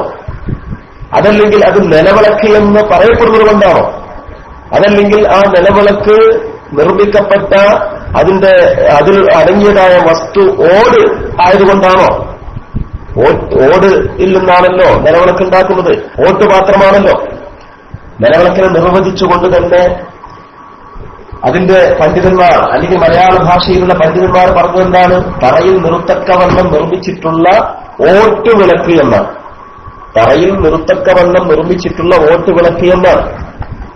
എന്ന് വെച്ചാൽ തറയിൽ മറിയാതെ നിൽക്കത്തക്കവണ്ണം ഭാരമുള്ളതും. സാധാരണ നമ്മൾ ചിമ്മിനി വിളക്ക് പോലെയല്ല, പെട്ടെന്ന് അറിയൊന്നുമില്ല. അപ്പൊ തറയിൽ മറിയാതെ നിൽക്കത്തക്കവണ്ണം ഭാരമുള്ളതും വൃത്താകൃതിയുള്ളതുമായ ചുവടോടുകൂടിയ തണ്ടും, അല്ലേ, അതിന്മേൽ ഘടിപ്പിക്കാവുന്ന തട്ടും ഉള്ളത്. തട്ടിൽ എണ്ണ ഒഴിച്ച് തിരിയിട്ട് കത്തിക്കുന്നു. സാധാരണ മണ്ണെണ്ണ വിളക്ക് പോലെ അല്ലാതെ അർത്ഥം. മണ്ണെണ്ണ വിളക്കാകുമ്പോൾ അതിൽ മണ്ണെണ്ണ പാർന്നിട്ട് അടപ്പടച്ചിട്ട് ആ അടപ്പിലൊരു സുഷിരമുണ്ടാകും. ആ സുഷിരത്തിൽ തിരി താഴോട്ടിറക്കും. മുകളിൽ ആ തിരിയുടെ ഒരു അല്പഭാഗം കാണും. അതിൽ നമ്മൾ തീ കത്തിക്കും. അങ്ങനെ എണ്ണ അടിയിൽ നിന്ന് മുകളിലേക്ക് ഇങ്ങനെ അല്പാൽപമായിട്ട് കയറി വരും. ആ എണ്ണ അങ്ങനെ കത്തും, ഇല്ലേ? പക്ഷെ മണ്ണെണ്ണ വിളക്കാകുമ്പോൾ അതിൽ കരിയുണ്ടാകും, പുകയുണ്ടാകും. മണ്ണെണ്ണ വിളക്ക് ജനലിൽ വെച്ചിട്ടുണ്ടെങ്കിൽ മുകൾ ഭാഗത്ത് ആകപ്പാടെ കരി പിടിച്ചിട്ടുണ്ടാകും. ഇങ്ങനെയുള്ള പ്രശ്നങ്ങളൊക്കെ ഉണ്ടാവും. എണ്ണ സാധാരണ വെളിച്ചെണ്ണയോ അല്ലെങ്കിൽ നല്ലെണ്ണയ്ക്കോ ഉപയോഗിച്ചുകൊണ്ടാകുമ്പോൾ ആ പ്രശ്നം വരില്ല. അങ്ങനെയുള്ള സൗകര്യങ്ങളൊക്കെ ഈ പറഞ്ഞ വിളക്കിനുണ്ട്, അല്ലെ? ഒരുപാട് തിരികൾ അത് ഇട്ടുകൊണ്ട് ധാരാളം വെളിച്ചമുണ്ടാക്കാൻ പറ്റും. ഇങ്ങനെയുള്ള ഭൗതികമായ ഒരുപാട് ഗുണങ്ങൾ അതിലടങ്ങിയിട്ടുണ്ട്. ആ ഗുണങ്ങളൊക്കെ മുൻനിർത്തിക്കൊണ്ട് ഈ മണ്ണെണ്ണ വിളക്കും ചിമ്മിനി വിളക്കൊക്കെ വരുന്നതിന് മുമ്പ് മലയാളികളുടെ വീടുകളിലും എന്നല്ല ലോകത്ത് സകല ആളുകളുടെ വീടുകളിലും എന്ന് ഞാൻ പറയുന്നില്ല. എന്നാലും നമുക്ക് നമ്മുടെയൊക്കെ മുൻഗാമികളുടെ വീടുകളിൽ, നമ്മുടെയൊക്കെ പഴയ തറവാടുകളിൽ നിലവിളക്ക് തന്നെയാണ് കത്തിച്ചിട്ടുണ്ടായിരുന്നത്. അപ്പൊ വിളക്ക് കത്തിക്കുക എന്നുള്ളതും നിലവിളക്ക് കൊളുത്തുക എന്നുള്ളതും ഒരേ ചരടിൽ കോർത്തിണക്കിയതാണ്. ഇതുമായി ബന്ധപ്പെട്ട് ചില ആളുകൾ ഫേസ്ബുക്കിലൊക്കെ പല പ്രതികരണങ്ങളും നീണ്ട ലേഖനങ്ങളൊക്കെ കൊടുക്കുന്നത്. നിലവിളക്ക് കൊളുത്തുന്നത് അനിസ്ലാമികം എന്ന് പറയുമ്പോൾ അത് നിലവിളക്ക് കത്തിക്കുന്നത് അനിസ്ലാമികം എന്നുള്ളിടത്തേക്ക് എന്തിനാ കൊണ്ടുപോകുന്നത്? അല്ലേ? ആരാധനക്കായി ഒരുക്കുന്ന വിളക്ക് എന്നായാൽ പോരേന്നാണ്. ആരാധനക്കായി ഒരുക്കുന്ന വിളക്കായാൽ പോരാ. ആചാരങ്ങൾ നമ്മൾ ആരാധന എന്ന രൂപത്തിലല്ലാതെ അന്യമതസ്ഥരുടെ അതേ ആചാര രീതി സ്വീകരിച്ചുകൊണ്ട് നമ്മുടെ മനസ്സിൽ ഇബാദത്ത് എന്നൊന്നില്ല. നമ്മുടെ മനസ്സിൽ ഇബാദത്ത് എന്നൊന്നില്ലെങ്കിൽ തന്നെ അവരുടെ അതേ ആചാരങ്ങൾ, അത് ഒരു ആചാരമാകുന്നത് എപ്പോഴാണ്? അവിടെ കൊളുത്തൽ വരണം. ഒരു തിരി ആദ്യം കത്തിച്ചിട്ട് ആ തിരിയെ ഭവ്യതയോടെ, പ്രത്യേകമായ ചുവടുകളോടെ, പ്രത്യേകമായ അകലം പാലിച്ച്, പ്രത്യേകമായ വണക്കം നൽകി, പ്രത്യേകമായ നിശബ്ദത പുലർത്തി, പ്രത്യേകമായ മാലകൾ ചാർത്തി, അങ്ങനെ ആ പല സംവിധാനങ്ങളും സംഗമിക്കുന്ന ഒരു രൂപത്തിൽ നടത്തപ്പെടുന്ന, അതാ ഉദ്ഘാടന വേദികളിൽ നടത്തപ്പെടുന്ന നിലവിളക്ക് കൊളുത്തൽ. ഉദ്ഘാടന വേദികളിൽ മാത്രമല്ല, സന്ധ്യാസമയത്ത് ഹൈന്ദവർ ചെയ്യുന്ന പ്രത്യേക രീതിയുണ്ട്. വൈകുന്നേര സമയത്ത് ഹൈന്ദവർ ചെയ്യുന്ന ഭദ്രദീപം കൊളുത്തുന്ന ഒരു പരിപാടിയുണ്ട്. അതിങ്ങനെ വീടിന്റെ ഉൾവശത്ത് നിന്ന് വളരെ വണക്കത്തോടുകൂടി കരാത്ത രൂപത്തിൽ ഇങ്ങനെ പിടിച്ചിട്ട് വടക്കുഭാഗത്തുള്ള വാതിലൊക്കെ കൊട്ടിയടച്ച് ദീപം ദീപം ദീപം എന്ന മന്ത്രം ഇങ്ങനെ ചൊല്ലിയിട്ട് മുറ്റത്ത് അല്ലെങ്കിൽ കൊലായിൽ വന്നിട്ട് സ്ഥാപിക്കുന്ന രൂപത്തിൽ ഭദ്രദീപം കൊളുത്തുക. അപ്പൊ അതൊക്കെ ആ ഒരു രൂപം അതിൽ വരുമ്പോഴാണ് അതിനൊരു ആചാരമായിട്ട് അന്യമതസ്ഥരുടേത് മാത്രമായ ആചാരം. ആചാരം എന്ന് പറയുമ്പോൾ നമ്മൾ ശ്രദ്ധിക്കണം. ചില ആചാരങ്ങൾ രൂപത്തിലും ഭാവത്തിലും എല്ലാ മതങ്ങളിലും ഉണ്ടാവും. ചില ആചാരങ്ങൾ രൂപത്തിലും ഭാവത്തിലും എല്ലാ മതങ്ങളിലും ഉണ്ടാകും. ഉദാഹരണം പറയുകയാണെങ്കിൽ ഞാനൊരു ഉദാഹരണം പറയാം. എന്റെ കയ്യില് താളിയോല എന്ന് പറഞ്ഞിട്ട് ഹിന്ദുക്കളൊരു പുസ്തകമാണ്. വെങ്ങാനൂർ ബാലകൃഷ്ണൻ എഴുതിയ താളിയോല എന്ന് പറഞ്ഞിട്ടുള്ള ഒരു പുസ്തകമാണ്. ഈ പുസ്തകത്തിന്റെ 51ാമത്തെ പേജില് പറയുന്നുണ്ട് ഹിന്ദുക്കളുടെ എല്ലാ ആചാരങ്ങളും, അവരുടെ എല്ലാ ആചാരങ്ങളും വിശദീകരിച്ച് എഴുതിയ ഒരു പുസ്തകമാണ്. ആ പുസ്തകത്തിൽ പറയുന്നുണ്ട് ഹിന്ദുക്കളുടെ ആചാരങ്ങൾ വിശദീകരിക്കുമ്പോൾ ബഹുമാനം പ്രകടിപ്പിക്കുന്ന 4 ആചാരങ്ങളാണ് നിലവിലുള്ളത്.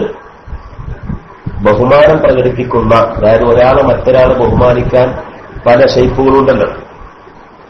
നമ്മൾ മടക്കി കുത്തിയ തുണിയാണെങ്കിൽ ആ തുണിയൊന്ന് എന്ത് ചെയ്യും, കുത്തയച്ചിടും. അതുപോലെ നമ്മൾ കസേരയിൽ ഇരിക്കുകയാണെങ്കിൽ ഒരാൾ വരുമ്പോൾ എഴുന്നേറ്റ് നിൽക്കും, അല്ലേ? അപ്പൊ നമ്മുടെ ആ ശരീരത്തിന്റെ പ്രത്യേകമായ ആ നിൽപ്പിൽ ഒരു ബഹുമാനത്തിന്റെ സൂചനകൾ അടങ്ങിയിട്ടുണ്ടാവും. നാം മനസ്സിൽ നമ്മൾക്കുണ്ടാകുന്ന തഅ്ദീമിന്റെ ഇദ്ഹാർ, മനസ്സിൽ നമുക്ക് അനുഭവപ്പെടുന്ന ആദരവിന്റെ പ്രകടനം, അത് ഒരു നമ്മുടെ ശരീരത്തിന്റെ ബോഡി ലാംഗ്വേജിലൂടെ, നമ്മുടെ ശരീരഭാഷയിലൂടെ വരുന്ന ആൾക്ക് വായിച്ചെടുക്കാൻ പറ്റാവുന്ന രൂപത്തിലുള്ള നമ്മുടെ ആ നൃത്തം. കേവലം ചാടിക്കുറഞ്ഞ് എഴുന്നേൽക്കലല്ല. ഒരു ഉസ്താദ് വരുന്ന സമയത്ത് ശിഷ്യൻ ചാടിക്കുറഞ്ഞിട്ട് എഴുന്നേറ്റാൽ അത് ബഹുമാനമായില്ല. അല്ലെങ്കിൽ ആ ഉസ്താദ് ഇങ്ങനെ വരുന്ന സമയത്ത് വളരെ ആക്കത്തിന് ഒരു 2 സെക്കൻഡ് കൊണ്ട് എഴുന്നേൽക്കാൻ വയ്ക്കുന്ന ഒരാള് ഒരു 25 സെക്കൻഡ് കൊണ്ടാണ് എഴുന്നേൽക്കുന്നത്. എന്നാൽ അതിനെപ്പറ്റി എന്തെന്ന് പറയില്ല, ആദരവ് കൊടുത്തെന്ന് പറയില്ല. അപ്പൊ സ്പീഡ് കൂടിയാലും ആദരവല്ല, സ്പീഡ് കുറഞ്ഞാലും ആദരവല്ല. പിന്നെ അത് ആദരവായിട്ട് മനസ്സിലാക്കപ്പെടുന്ന, ആദരിക്കലായിട്ട് മനസ്സിലാക്കപ്പെടുന്ന, തഅ്ദീമായിട്ട് മനസ്സിലാക്കപ്പെടുന്ന ശരീരത്തിന്റെ ഒരു ഭാഷയും ആ ഭാഷ, അതാണ് അവിടുത്തെ ആദരവ് എന്ന് പറയുന്നത്. അപ്പൊ ഇവരെന്താ പറയുന്നത്? ഹിന്ദുക്കളുടെ ഒരു പുസ്തകമാണ് ഞാൻ വായിക്കുന്നത് കേട്ടോ. ബഹുമാനം പ്രകടിപ്പിക്കുന്ന 4 ആചാരങ്ങളാണ് നിലവിലുള്ളത്. അതിൽ ആദ്യത്തേത് നമസ്തേ എന്ന് പറയുകയാണ്. എന്താ പറഞ്ഞത്? അതിൽ ആദ്യത്തേത് നമസ്തേ എന്ന് പറയുകയാണ്. രണ്ടാമത്തേതാകട്ടെ മുതിർന്നവരെ കണ്ടാൽ എഴുന്നേൽക്കുകയാണ്. മൂന്നാമത്തേത് കാൽ തൊട്ടു വന്ദിക്കലാണ്. അവസാനം സാഷ്ടാംഗ നമസ്കാരവും. അപ്പൊ 4 രൂപത്തിലുള്ള വന്ദനങ്ങളാണ് ഇവർ പറയുന്നത്. ഒന്ന് നമസ്തേ. നമസ്തേ എന്നുള്ള പ്രയോഗം ഹൈന്ദവരുടേത് മാത്രമായ ആചാരമാണ്. 4-മത്തേത് സാഷ്ടാംഗ നമസ്കാരം, അതും അവരുടേത് മാത്രമായ ആചാരമാണ്. അതേസമയത്ത് 2-മത്തേതോ മുതിർന്നവരെ കണ്ടാൽ എഴുന്നേറ്റ് നിൽക്കാനുള്ളതോ, അതുപോലെ തന്നെ കാൽ തൊട്ട് വന്ദിക്കുക എന്നുള്ളത്. നബി സല്ലല്ലാഹു അലൈഹി വസല്ലം തങ്ങളൊക്കെ കാല് ചില സ്വഹാബിമാര് ചുംബിച്ചിട്ടുണ്ട് അല്ലേ? അപ്പൊ അങ്ങനെയുള്ളതായിരിക്കുന്ന വന്ദിക്കുക എന്ന് പറയുന്നത് അത് ഹൈന്ദവരുടേത് മാത്രമായ ആചാരമല്ല. അപ്പൊ ഹൈന്ദവ മതവിഭാഗത്തിന്റേതു മാത്രമാണ് എന്നുള്ള രൂപത്തിലുള്ള ആചാരരീതി. അത് ആദരവിന് വേണ്ടിയാണെങ്കിലും ശരി, ആരാധനായ കാഫിറായി പോകും. ആ ആദരവാകുമ്പോഴും അത് പാടില്ല എന്ന് തന്നെയാണ്. ചില ആളുകൾ അങ്ങനെയാണ് വ്യത്യാസപ്പെടുത്താൻ ശ്രമിക്കുന്നത്. ഹൈന്ദവരുടെ അതേ ആചാര രീതി അവർക്ക് മാത്രമായ ലാ യസ്തുറു ഹാദിഹിൽ ഹയ്യത്തു ഇല്ലാ മിൻഹും, ഈ ഒരു രീതി അവരിൽ നിന്നല്ലാതെ സുദൂറാവൂല, ഉണ്ടാവൂല. ആ രൂപത്തിലുള്ള ആചാര രീതി അത് ആദരവിന് വേണ്ടിയാണെങ്കിൽ പറ്റുന്നു. എന്താണ് ഈ പറയുന്നത്? എന്തിനാണ് ഈ മക്കാമിലുള്ള നിലവിളക്കും അതുപോലെ ഇവിടെ ചർച്ച ചെയ്യപ്പെടുന്ന നിലവിളക്കും തമ്മിൽ എന്തിനാണ് ഇങ്ങനെ കൂട്ടിക്കുറക്കുന്നത്? എന്റെ ചോദ്യം അതാണ്. ഇതെന്തിന് കൂട്ടിക്കുറക്കണം? നമ്മുടെ വിഷയം നിങ്ങൾ ശ്രദ്ധിച്ചില്ലേ? വിഷയം ശ്രദ്ധിച്ചില്ലേ സുഹൃത്തുക്കളെ? നിലവിളക്ക് കൊളുത്തലും വിളക്ക് കത്തിക്കലും. മക്കാമിലുള്ളത് വിളക്ക് കത്തിക്കലാണ്, ചടങ്ങിൽ നടക്കുന്നത് കൊളുത്തലാണ്. ഇതിനെ സംബന്ധിച്ചാണ് ബഹുമാനപ്പെട്ട സമസ്തകളുടെ ജംഇയ്യത്തുൽ ഉലമ എന്ന് പറഞ്ഞത്. കണ്ടോ, സുപ്രഭാതം പത്രമാണ് ഞാൻ വായിക്കാൻ ഉദ്ദേശിക്കുന്നത്. സുപ്രഭാതം പത്രം 27-ാം തീയതി ജൂലൈ മാസം തിങ്കളാഴ്ച. ഇതിൽ പറയുന്നതാണ് നിലവിളക്ക് കൊളുത്തൽ ഇസ്ലാമിക വിരുദ്ധം. സമസ്ത കോഴിക്കോട് മറ്റൊരു മതവിഭാഗത്തിന്റെ പ്രത്യേക ആചാരം സ്വീകരിക്കാൻ, കണ്ടോ, മറ്റൊരു മതവിഭാഗത്തിന്റെ പ്രത്യേക ആചാരം അവരിൽ മാത്രമായി അവരിൽ അധിഷ്ഠിതമായ, അവരിൽ മാത്രമായി, അവരിൽ പരിമിതമായ ആചാരം ശരിക്കും മനസ്സിലാക്കണം. ഹൈന്ദവര് ചെയ്യുമ്പോഴത്തേക്ക് ഇവിടെ തെറ്റാണെന്നല്ല നമ്മൾ പറയുന്നത്.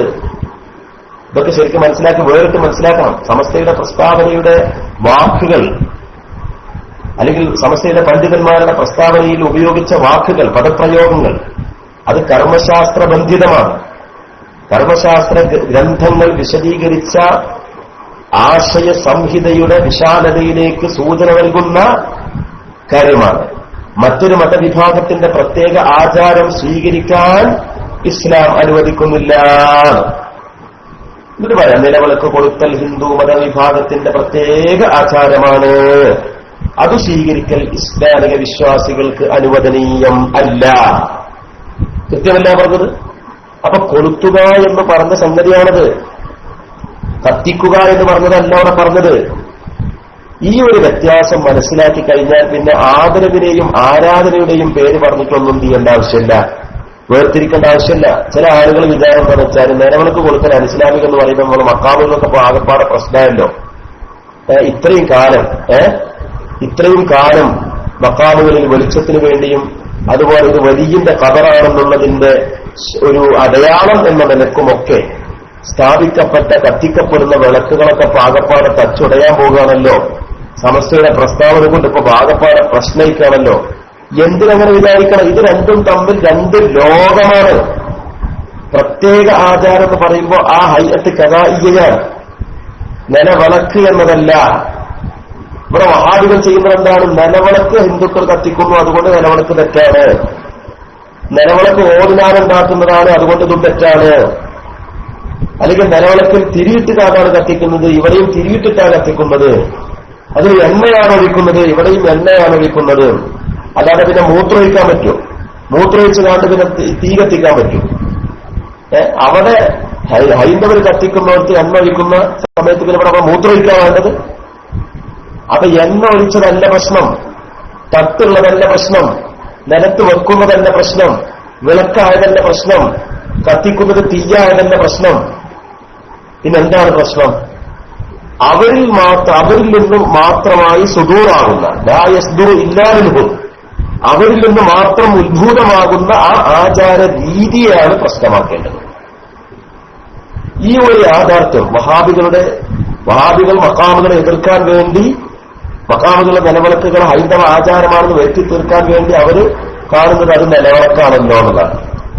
അങ്ങനെയാണെങ്കിൽ കഴിഞ്ഞ ക്ലാസ്സിൽ നമ്മൾ ചോദിച്ചൊരു ചോദ്യം ഉണ്ടല്ലോ, ക്രൈസ്തവരുടെ അവരുടെ ക്രിസ്തുവിനെ വന്ദിക്കാൻ വേണ്ടി, ക്രിസ്തുവിന് ഒരു അടക്കം രേഖപ്പെടുത്താൻ വേണ്ടി അവരുപയോഗിക്കുന്ന ഒരു വസ്തുവാണ് മെഴുകുതിരി. എന്നിട്ട് ആ മെഴുകുതിരി കത്തിച്ചുകൊണ്ടാണ് അവർ വണക്കം ചെയ്യുന്നത് അല്ലേ? അപ്പൊ ഈ മെഴുകുതിരി കത്തിക്കൽ ഹറാമാണെന്ന് അതിന്റെ അർത്ഥം ആണോ? മെഴുകുതിരി കത്തിക്കൽ ഹറാമാണെന്നതിന് അർത്ഥമുണ്ടോ? ക്രൈസ്തവർ മെഴുകുതിരി കത്തിച്ചുകൊണ്ട് വണക്കം കാണിക്കുന്നു. അപ്പൊ ഈ മുസ്ലിമീങ്ങൾ മെഴുകുതിരി കത്തിക്കണ്ടാണ്. ക്രൈസ്തവർ മെഴുകുതിരി കത്തിച്ചുകൊണ്ടുള്ള അവരുടെ ആഘോഷങ്ങളിൽ പ്രത്യേകമായ ചടങ്ങുകൾ സംഘടിപ്പിക്കുന്നു. അപ്പൊ ഇനി മുസ്ലിമീങ്ങൾ മെഴുകുതിരി കത്തിക്കാൻ പാടില്ലാന്ന്, മുസ്ലിമീങ്ങളുടെ പള്ളികളിൽ മെഴുകുതിരി കത്തിക്കരുതെന്ന്, മുസ്ലിമീങ്ങളുടെ ഭവനങ്ങളിൽ മെഴുകുതിരി കത്തിക്കരുതെന്ന്, മുസ്ലിമീങ്ങളുടെ മഖാമുകളിൽ മെഴുകുതിരി കത്തിക്കരുതെന്ന്, മുസ്ലിങ്ങൾക്ക് വെളിച്ചം കാണുന്നതിന്റെ ആവശ്യത്തിന് മെഴുകുതിരി കത്തിക്കാൻ പാടില്ല എന്ന ഇങ്ങനെ ഒരു സിദ്ധാന്തമുണ്ടോ? അങ്ങനെ ഒരു കർമ്മശാസ്ത്രമുണ്ടോ? അങ്ങനെ ഒരു ഇസ്ലാം ദീനുണ്ടോ? എന്തിനാണ് ഈ ഇരട്ടത്താപ്പ് നയം എന്നാണ് വഹാബികളോട് ഞങ്ങൾക്ക് ചോദിക്കാനുള്ളത്. എന്തിനാണ് നിങ്ങളുടെ ഈ ഇരട്ടത്താപ്പ് നയം? നിങ്ങൾ വിശദീകരിക്കണം. ഇത്തരം ചോദ്യങ്ങൾക്ക് നിങ്ങൾ മറുപടി പറയണം. എന്തേ നിങ്ങൾ മറുപടി പറയാത്തത്? സോഷ്യൽ മീഡിയയിലൊക്കെ ഞങ്ങളത് പല തവണ പല ആളുകളോടും ചോദിച്ചതാണ്. വാട്സപ്പ് ഗ്രൂപ്പുകളിൽ ഞങ്ങൾ ചോദിച്ചതാണ്, ഫേസ്ബുക്കുകളിൽ ഞങ്ങൾ ചോദിച്ചതാണ്, പല സ്ഥലത്തും ഞങ്ങൾ ചോദിച്ചതാണ്, പബ്ലിക്കായ വേദികളിൽ ഞങ്ങൾ ചോദിച്ചതാണ്. എന്താണ് ആ ചോദ്യത്തിന് നിങ്ങൾക്ക് മറുപടി പറയാൻ സാധിക്കാത്തത്?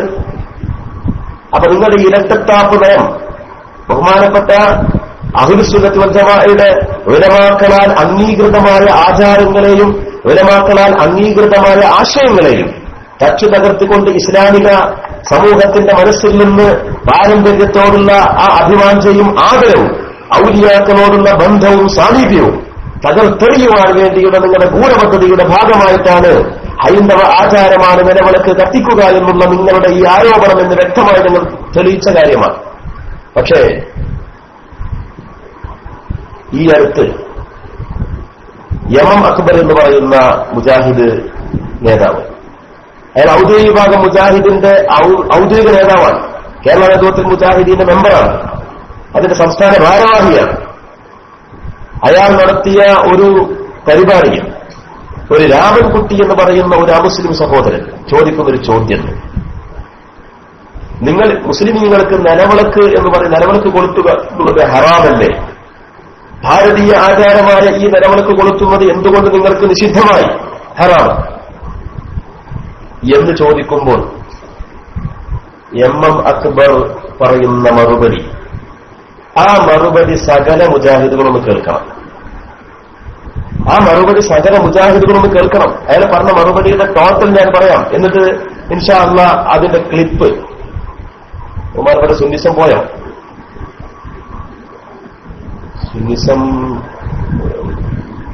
സുന്നിസമുണ്ടോ സുഹൃത്തുക്കളെ? സുന്നിസത്തെ ഇവിടെ കാണുന്നില്ലല്ലോ.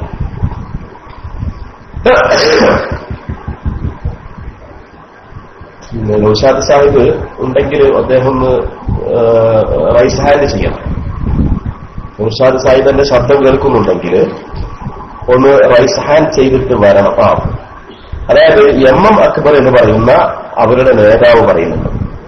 എന്താ പറയുന്നത്? ഞങ്ങൾ വിളക്കിനോടെതിരല്ല, നിലവിളക്കിനോടും ഞങ്ങൾക്ക് എതിർപ്പില്ല, ഒരു ഭാരതീയ ആചാരം എന്ന നിലക്കും ഞങ്ങൾക്ക് എതിർപ്പില്ല, നിലവിളക്കിൽ നിന്നുണ്ടാകുന്ന വെളിച്ചത്തോട് ഞങ്ങൾക്ക് എതിർപ്പില്ല,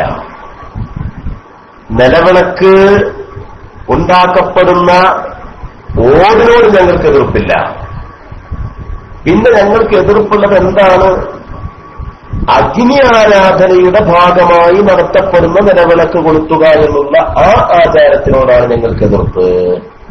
ഇതല്ലേ നമ്മൾ പറഞ്ഞിട്ടുള്ളൂ.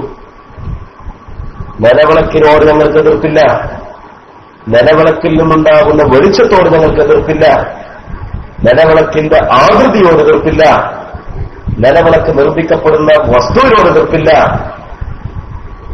പിന്നെ എന്തിനോടാണ് നിങ്ങൾക്ക് എതിർപ്പുള്ളത്? ഔലിയാക്കളോടോ? പിന്നെ എന്തിനാണ് നിങ്ങൾ മഖാമുകളിൽ കത്തിക്കപ്പെടുന്ന വിളക്കിന് നിങ്ങൾ എന്തിന്റെ പേരിലാണ് എതിർക്കുന്നത്? ഞങ്ങളെ ചോദ്യം. മക്കാമുകളിൽ കത്തിക്കപ്പെടുന്ന വിളക്കിനെ ഉദ്ഘാടന ചടങ്ങുകളിൽ കൊളുത്തപ്പെടുന്ന നിലവിളക്കുമായിട്ട് യാതൊരു ബന്ധവുമില്ല. ഒരു നിലക്കും അതിനെ തുലനം ചെയ്യാൻ സാധ്യമല്ല. ഇത് ചില ആളുകൾ നമ്മുടെ കൂട്ടത്തിലുണ്ട് എന്ന് പറയപ്പെടുന്ന ചില ആളുകൾക്ക് തുലനം ചെയ്യാം. എന്നിട്ട് അവരിത് മറുപടി പറയാൻ വേണ്ടി വീണോട്ട് കടന്ന് ഉരുണ്ടിട്ട് പിന്നെ എഴുന്നേറ്റിട്ട് പിന്നെ ആദ്യം പറഞ്ഞത് അങ്ങനെയാണ് ഇങ്ങനെയാണ്, രണ്ടാമത് പറഞ്ഞത് ഇങ്ങനെയാണ്, പിന്നെ രണ്ടാമത് പറഞ്ഞ കൂടി പിന്നെയും വളച്ചു കെട്ടി ഏച്ചു കൂട്ടിയിട്ട് അങ്ങനെ കുറച്ച് ഉപദേശികൾ ഇറങ്ങിയിരിക്കുക. ഉപദേശികൾ ചില ആളുകളുടെ പ്രതികരണം കേട്ടാൽ തോന്നും സമസ്തകളുടെ ജമിയത്തുലമാരുടെ പണ്ഡിതന്മാർക്കൊരു മതവിധി പ്രഖ്യാപിക്കണമെന്നുണ്ടെങ്കിൽ ഇങ്ങനെയുള്ള ഏഴാങ്കൂലികളുമായിട്ടൊക്കെ ഒരു മുശാവറയൊക്കെ നടത്തിയിട്ട് അവരുടെയൊക്കെ അഭിപ്രായങ്ങളൊക്കെ ഒന്ന് വാങ്ങിയിട്ട് അഭിപ്രായ സമന്വയം നടത്തിയിട്ട് അവരെയൊക്കെ ഒന്ന് സമാന മനസ്കരാക്കി മാറ്റിയിട്ട് എന്നിട്ടൊക്കെ നമുക്കിപ്പോ ഒരു പ്രസ്താവന ഇറക്കാൻ പറ്റുള്ളൂ എന്ന് പറയുന്ന ചില, അങ്ങനെ ചിന്തിക്കുന്ന ചില ആളുകൾ ഉണ്ട്. സമസ്തകളുടെ ജമിയത്തുലമാരുടെ നേതാക്കന്മാർ പ്രസ്താവന ഇറക്കുമ്പോൾ അവര് ആരോടൊക്കെയാണ് അത് മുശാവറ ചെയ്യേണ്ടത്, എങ്ങനെയൊക്കെയാണ് അതിന്റെ കാര്യങ്ങൾ കൈകാര്യം ചെയ്യേണ്ടത് എന്നതൊക്കെ തീരുമാനിക്കാവുന്ന ആവശ്യമായി ഇരുത്തം ചെന്ന പണ്ഡിതന്മാരാണ് അവര്. ഇരുത്തം ചെന്ന പണ്ഡിതന്മാരാണ്. സമുദായത്തിന്റെ ഗതിവിഗതികളെ കുറിച്ച് സസൂക്ഷ്മമായി നിരീക്ഷിച്ചുകൊണ്ടിരിക്കുന്ന പണ്ഡിതന്മാരാണ് അവര്. അല്ലേ? ആലിമു എന്ന് പറഞ്ഞാൽ ആരാണ്? ആലിമുൻ മുസിബ. ആലിമു എന്ന് പറഞ്ഞാൽ ആരാണ്? ജനങ്ങൾക്ക് ദീനിൽ വരുന്ന അപകടങ്ങളെ കുറിച്ച് ജനങ്ങളെ തടുക്കുവാൻ വേണ്ടി നിയോഗിക്കപ്പെട്ടവരാണ് ആലിമീങ്ങൾ എന്നാണ്. അവസാനത്തിൽ അങ്ങനെ ഒരു കവിതല്ലേ?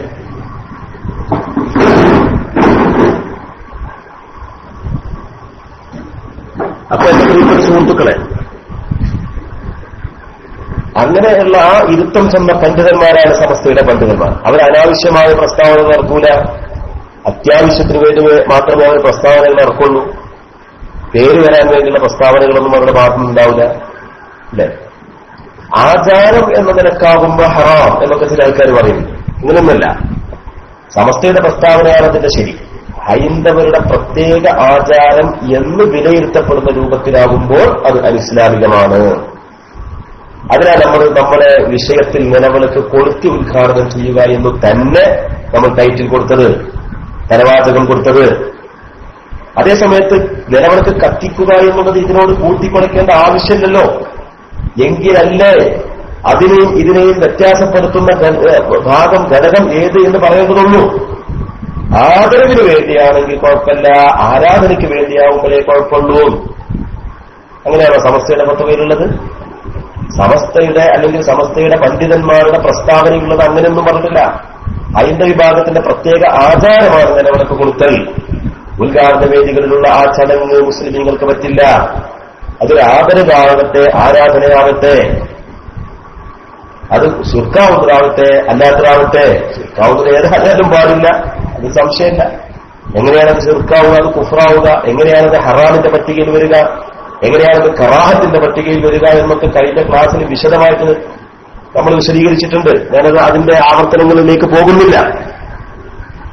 അപ്പോ ആ ഒരു രൂപത്തിൽ ഈ വിഷയത്തെ കൂട്ടിക്കുറച്ചുകൊണ്ട് നടത്തപ്പെടുന്ന ചർച്ചകൾക്കും പ്രസക്തിയില്ല. അതേസമയത്ത് നിശിതമായിട്ട് ഈ വിഷയത്തെ വിമർശിച്ചുകൊണ്ട് കാലങ്ങളായിട്ട് നമ്മുടെ മുമ്പിൽ പല കോലങ്ങളായി പ്രത്യക്ഷപ്പെട്ടുകൊണ്ടിരിക്കുന്ന വഹാബി ആളുകളുടെ നയവും ഒരിക്കലും ശരിയല്ല എന്ന് വ്യക്തമാക്കാൻ വേണ്ടി നമ്മുടെ ഈ വിശദീകരണത്തിന് ആവശ്യമില്ലാത്ത വിധം നിലവിളക്കിന് പ്രശ്നമില്ല, വിളക്കിന് പ്രശ്നമില്ല, അതിന്റെ ആകൃതിക്ക് പ്രശ്നമില്ല, വെളിച്ചത്തിന് പ്രശ്നമില്ല, അതുപോലെ തന്നെ അത് നിർമ്മിക്കപ്പെടുന്ന വസ്തു കൊണ്ടും പ്രശ്നമില്ല. ഒരു ഭാരതീയ ആചാരം എന്ന നിലയ്ക്ക് ഞങ്ങൾ വിമർശിക്കുന്നില്ല, മറിച്ച് അഗ്നി ആരാധനയുടെ ഭാഗമാണെന്ന വിധത്തിലാണ് ഞങ്ങൾ വിമർശിക്കുന്നത്. അഗ്നി ആരാധനയുടെ ഭാഗമെന്ന നിലക്കാണ് ഞങ്ങൾ വിമർശിക്കുന്നത് എന്ന് വളരെ കൃത്യമായിട്ട് MM അക്ബർ എന്ന് പറയുന്ന വിദ്വാൻ പറയുന്ന ആ ഒരു ക്ലിപ്പ്, അത് ഇൻഷാ അല്ലാഹ് നിങ്ങളൊന്ന് കേൾക്കുക. അതിനുവേണ്ടി ബഹുമാനപ്പെട്ട സുന്നിസം അദ്ദേഹത്തെ മൈക്കിലേക്ക് ക്ഷണിക്കുകയാണ്. നിങ്ങളെല്ലാവരും ആ ക്ലിപ്പൊന്ന് കേൾക്കണം. കേട്ടതിന് ശേഷം നമുക്ക് ഇൻഷാ അല്ലാഹ് അതിന്റെ ബാക്കി ഭാഗങ്ങൾ വിശദീകരിക്കാം. കൂടുതൽ നീട്ടുന്നില്ല. പിന്നീട് നമുക്ക് സംശയ നിവാരണത്തിലൂടെ പോകാം. അപ്പൊ ഈ വാർത്തകളൊക്കെ ഇങ്ങനെ ഒന്നിന് പിറകെ ഒന്നായിട്ട് നമുക്ക് കൈകാര്യം ചെയ്യാം. അല്ലാഹു സുബ്ഹാനഹു വ തആല തൗഫീഖിനെ പ്രദാനം ചെയ്യുമാറാവട്ടെ. അസ്സലാമു അലൈക്കും വറഹ്മത്തുള്ളാഹി.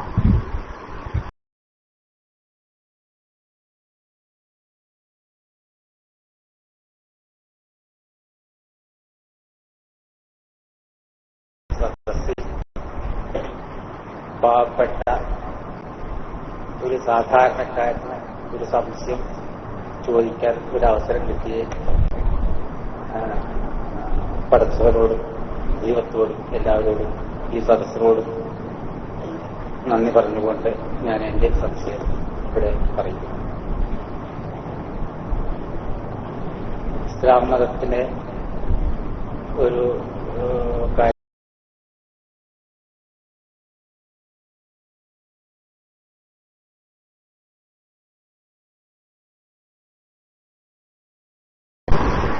ഹലോ, അസ്സലാമു അലൈക്കും. ഇവിടെ ശബ്ദം ഒരു ചെറിയ ക്ലാരിറ്റിക്ക് കുറവുണ്ടെങ്കിലും ആ പറഞ്ഞത് എന്താണെന്ന് വെച്ച് കഴിഞ്ഞാല്, എന്റെ പേര് രാമൻകുട്ടി എന്നാണ്. ഞാനൊരു സാധാരണക്കാരനാണ്. എനിക്കൊരു സംശയം ചോദിക്കാൻ വളരെ സന്തോഷമുണ്ട് എന്ന് പറഞ്ഞിട്ട് അയാൾ സംശയം ചോദിക്കാണ്. എന്നിട്ട് ഇസ്ലാം മതത്തിന്റെ പല പരിപാടികളും ഞാൻ കേൾക്കാറുണ്ട്. എനിക്ക് വയല് കേൾക്കുന്നത് ഇഷ്ടമാണ്. എല്ലാ മതവിഭാഗത്തോടും എനിക്ക് താല്പര്യമുണ്ട്. ഞാനൊരു ഉറച്ച ഹൈന്ദവ വിശ്വാസിയാണ് എന്ന് പറഞ്ഞ് രാമൻകുട്ടി ചോദിക്കാൻ. അത് ക്ലാരിറ്റി കുറവായതുകൊണ്ടാണ് ഞാൻ വിശദീകരിച്ചത്. ബാക്കി ഭാഗം ഇൻഷാ അല്ലാഹ് നൗഷാദ് സാഹിബ് പ്ലേ ചെയ്യും.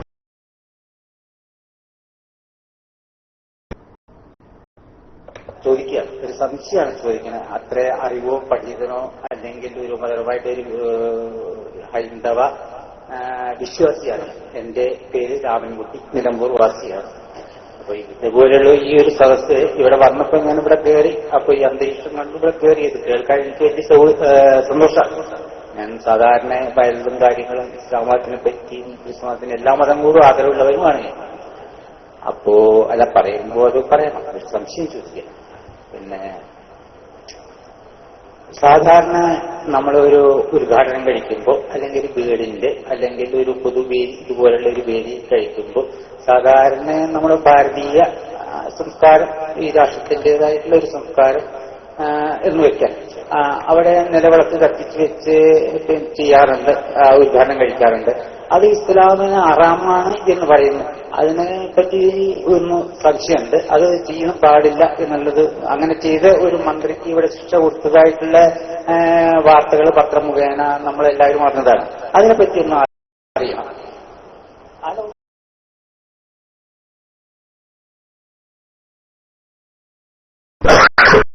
അദ്ദേഹം ചോദിക്കുന്നത്, അദ്ദേഹത്തിന്റെ ചോദ്യം ചിലപ്പോ കേൾക്കാൻ പ്രയാസമുള്ള ആളുകളുണ്ടായിട്ടുണ്ടാവും. ഞാൻ പറയാം. ഈ സാധാരണഗതിയിൽ ഉദ്ഘാടനങ്ങളൊക്കെ നടത്തുമ്പോൾ നമ്മുടെ ഭാരതീയ സംസ്കാരത്തിന്റെ ഭാഗമായിട്ട് നിലവിളക്ക് കൊളുത്തിക്കൊണ്ടുള്ള ഉദ്ഘാടനമുണ്ടല്ലോ. അപ്പൊ ആ ഉദ്ഘാടനം എന്ന് പറയുമ്പോൾ അത് നിഷിദ്ധമാണെന്നല്ലേ ഇസ്ലാം മതം പറയുന്നത് എന്ന് പറഞ്ഞിട്ടാണ് അയാൾ ചോദ്യം ചോദിക്കുന്നത്. ഇതിനെ പറ്റി എനിക്കൊന്ന് അറിയാൻ താല്പര്യമുണ്ട്. എന്തുകൊണ്ടാണ് നിങ്ങൾ അങ്ങനെ പറയുന്നത് എന്നാണ് അദ്ദേഹം ചോദിച്ചത്. ബാക്കി പ്ലേ ചെയ്യാം.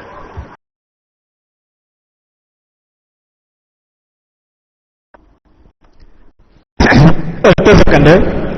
ഞാൻ ഇത്ര നേരെ ഇപ്പൊ വീഡിയോ വിടുന്ന ഫസലോ അതുപോലെ പല ആളുകളും ഇപ്പൊ പറയുന്നുണ്ട്. പിന്നെ അപ്പൊ ഞാൻ റൈസിനാണ് ഇപ്പൊ വീഡിയോ വിട്ടുകൊണ്ടിരിക്കുന്നത്. ആർക്കാ വിട്ടുന്നത്? ഇത്ര ഞാൻ ചോദിക്കായിരുന്നു അതിൽ ആർക്കാ വീഡിയോ വിടേണ്ടത്, ആരാണ് വീഡിയോ പ്ലേ ചെയ്യാൻ. അപ്പൊ ആരും ഒരു മറുപടിയും തന്നില്ല. അതിനെല്ലാം ക്ലിപ്പുണ്ട്. ഇപ്പൊ റിയാസിനാണ് ഞാൻ വിടുന്നത്, ഫസലിനാണ് വിടുന്നത്. അപ്പൊ രസം അടിക്കേണ്ടിയിരുന്നില്ല ഫസലും ആദ്യം തന്നെ. ഫസൽ ഉസ്താദ് ഞാൻ ഇപ്പൊ റിയാസിന് വിട്ടിട്ടുണ്ട്. റിയാസ് ഇടാൻ കഴിയോ? കയ്യിലല്ലേ?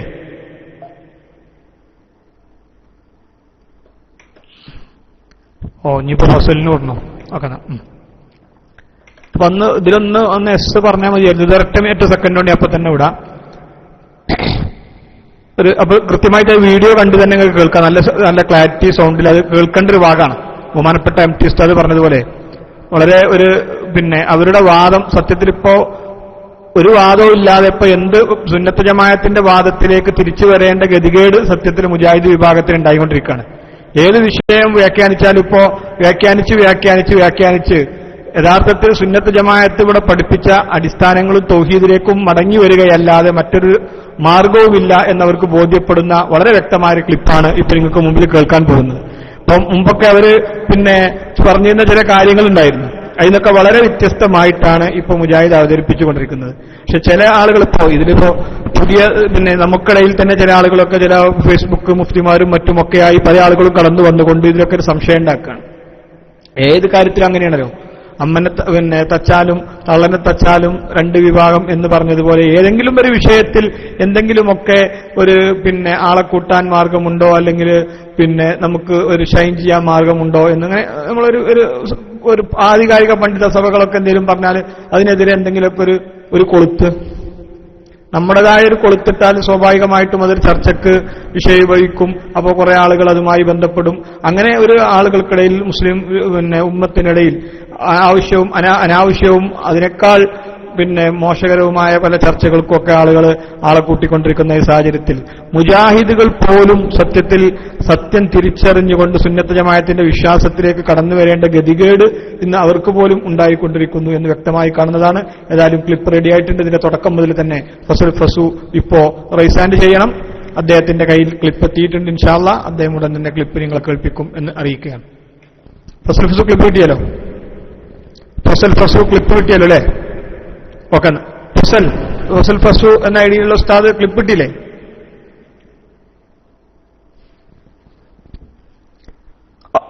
ഹലോ,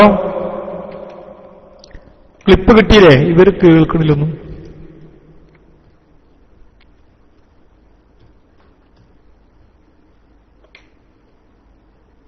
എന്നാ ഓക്കെ. എന്നാ റൈസാൻഡ് ചെയ്യൂ.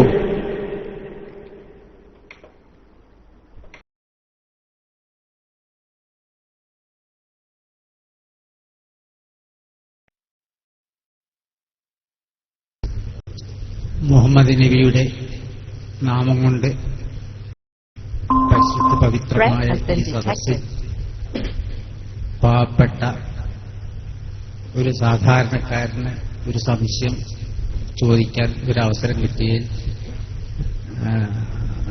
പടച്ചവനോടും ദൈവത്തോടും എല്ലാവരോടും ഈ സദസ്സിനോടും നന്ദി പറഞ്ഞുകൊണ്ട് ഞാൻ എന്റെ സംശയം ഇവിടെ പറയുന്നു. ഇസ്ലാം മതത്തിലെ ഒരു കാര്യം എന്താച്ചാൽ ചോദിക്കുക, ഒരു സംശയമാണ് ചോദിക്കുന്നത്. അത്ര അറിവോ പണ്ഡിതനോ അല്ലെങ്കിൽ ഒരു മതപരമായിട്ടൊരു ഹൈന്ദവ വിശ്വാസിയാണ്. എന്റെ പേര് രാമൻകുട്ടി, നിലമ്പൂർ വാസിയാണ്.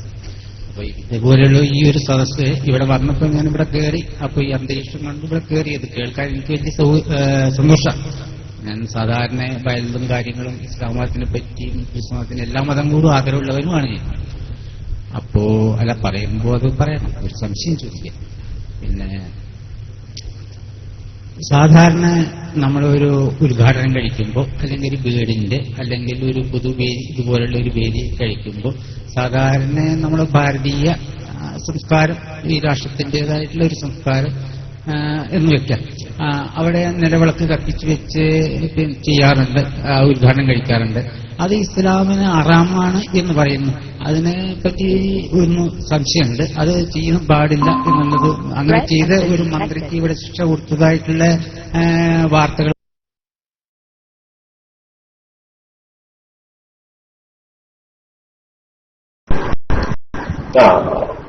അദ്ദേഹത്തിന്റെ ചോദ്യം നിങ്ങൾ മനസ്സിലാക്കില്ലേ? ഭാരതീയ സംസ്കാരത്തിന്റെ ഭാഗമായിട്ട് ഉദ്ഘാടന ചടങ്ങുകളിലൊക്കെ നിലവിളക്ക് കൊളുത്തിക്കൊണ്ട് നടത്താറുണ്ട്. അത് ഇസ്ലാം ഹറാമാക്കുന്നു, ഹറാമാണെന്ന് പറയുന്നു. അത് എന്താണ് അതിന് കാരണം? അപ്പോ ഉദ്ഘാടന ചടങ്ങുകൾ നടത്തപ്പെടുന്ന നിലവിളക്കിനെ പറ്റി തന്നെയാണ് ചോദിക്കുന്നത്. അത് ഭാരതീയ സംസ്കാരമാണെന്ന് പറഞ്ഞിട്ടാണ് അദ്ദേഹത്തിന്റെ ചോദ്യം. ഇനി ആ ചോദ്യത്തിന് അദ്ദേഹത്തിന്റെ ചോദ്യം കുറച്ചുകൂടി പോകുന്നുണ്ട്. അതിന് ഇത്രയുള്ളൂ, അതിന്റെ മർമ്മം ഇത്ര തന്നെ ഉള്ളൂ. പിന്നെ അയാളൊരു സാധാരണക്കാരനായതുകൊണ്ട് മൈക്കിനെ കൂടുതൽ സംസാരിക്കാൻ അറിയാത്ത ആളായതുകൊണ്ട് ഇങ്ങനെ ആവർത്തിച്ച് തപ്പിത്തടഞ്ഞ് സംസാരിക്കുമ്പോൾ മാത്രം. ബാക്കി ഭാഗങ്ങളും കൂടി നമ്മുടെ ഫസൽ ഫാസു പ്ലേ ചെയ്യും.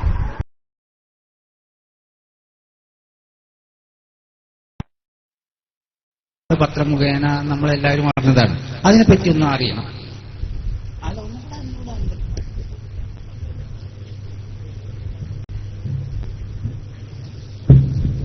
ബഹുമാനനായ സഹോദരൻ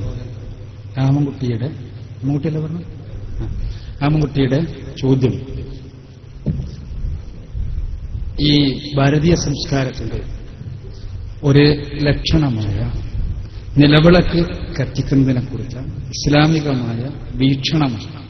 ചോദ്യത്തിന്റെ സംക്ഷിപ്ത അതാണെന്നാണ് ഞാൻ മനസ്സിലാക്കുന്നത്. ബഹുമാന്യ സുഹൃത്ത് മനസ്സിലാക്കേണ്ട ഒരു അടിസ്ഥാനപരമായ കാര്യം, മുഹമ്മദ് നബിയുടെ അനുഗ്രഹം കൊണ്ട് ധന്യമായ ഒരു സദസ്സ് എന്ന് പറയുന്നതിനേക്കാൾ, അല്ലെങ്കിൽ അങ്ങനെയല്ല ഇസ്ലാമികമായ വിശ്വാസം ഇസ്ലാം പഠിപ്പിക്കുന്നത്. മറിച്ച് മുഹമ്മദ് നബി എന്നോ ലോകത്തെ എവിടേക്കെങ്കിലും കടന്നു വന്ന പ്രവാചകന്മാർ എന്നോ വ്യത്യാസമില്ലാതെ എല്ലാ പ്രവാചകന്മാരെയും പറഞ്ഞയച്ച സർവലോക രക്ഷിതാവായ തമ്പുരാൻ, ആ സർവലോക രക്ഷിതാവായ തമ്പുരാന്റെ അനുഗ്രഹാശിസ്സുകൾക്ക് വേണ്ടി യാചിക്കുന്ന മനസ്സുകളുള്ള ഈ സദസ്സ് എന്ന് പറയുന്നതായിരിക്കും ശരി എന്നെനിക്ക് തോന്നുന്നു.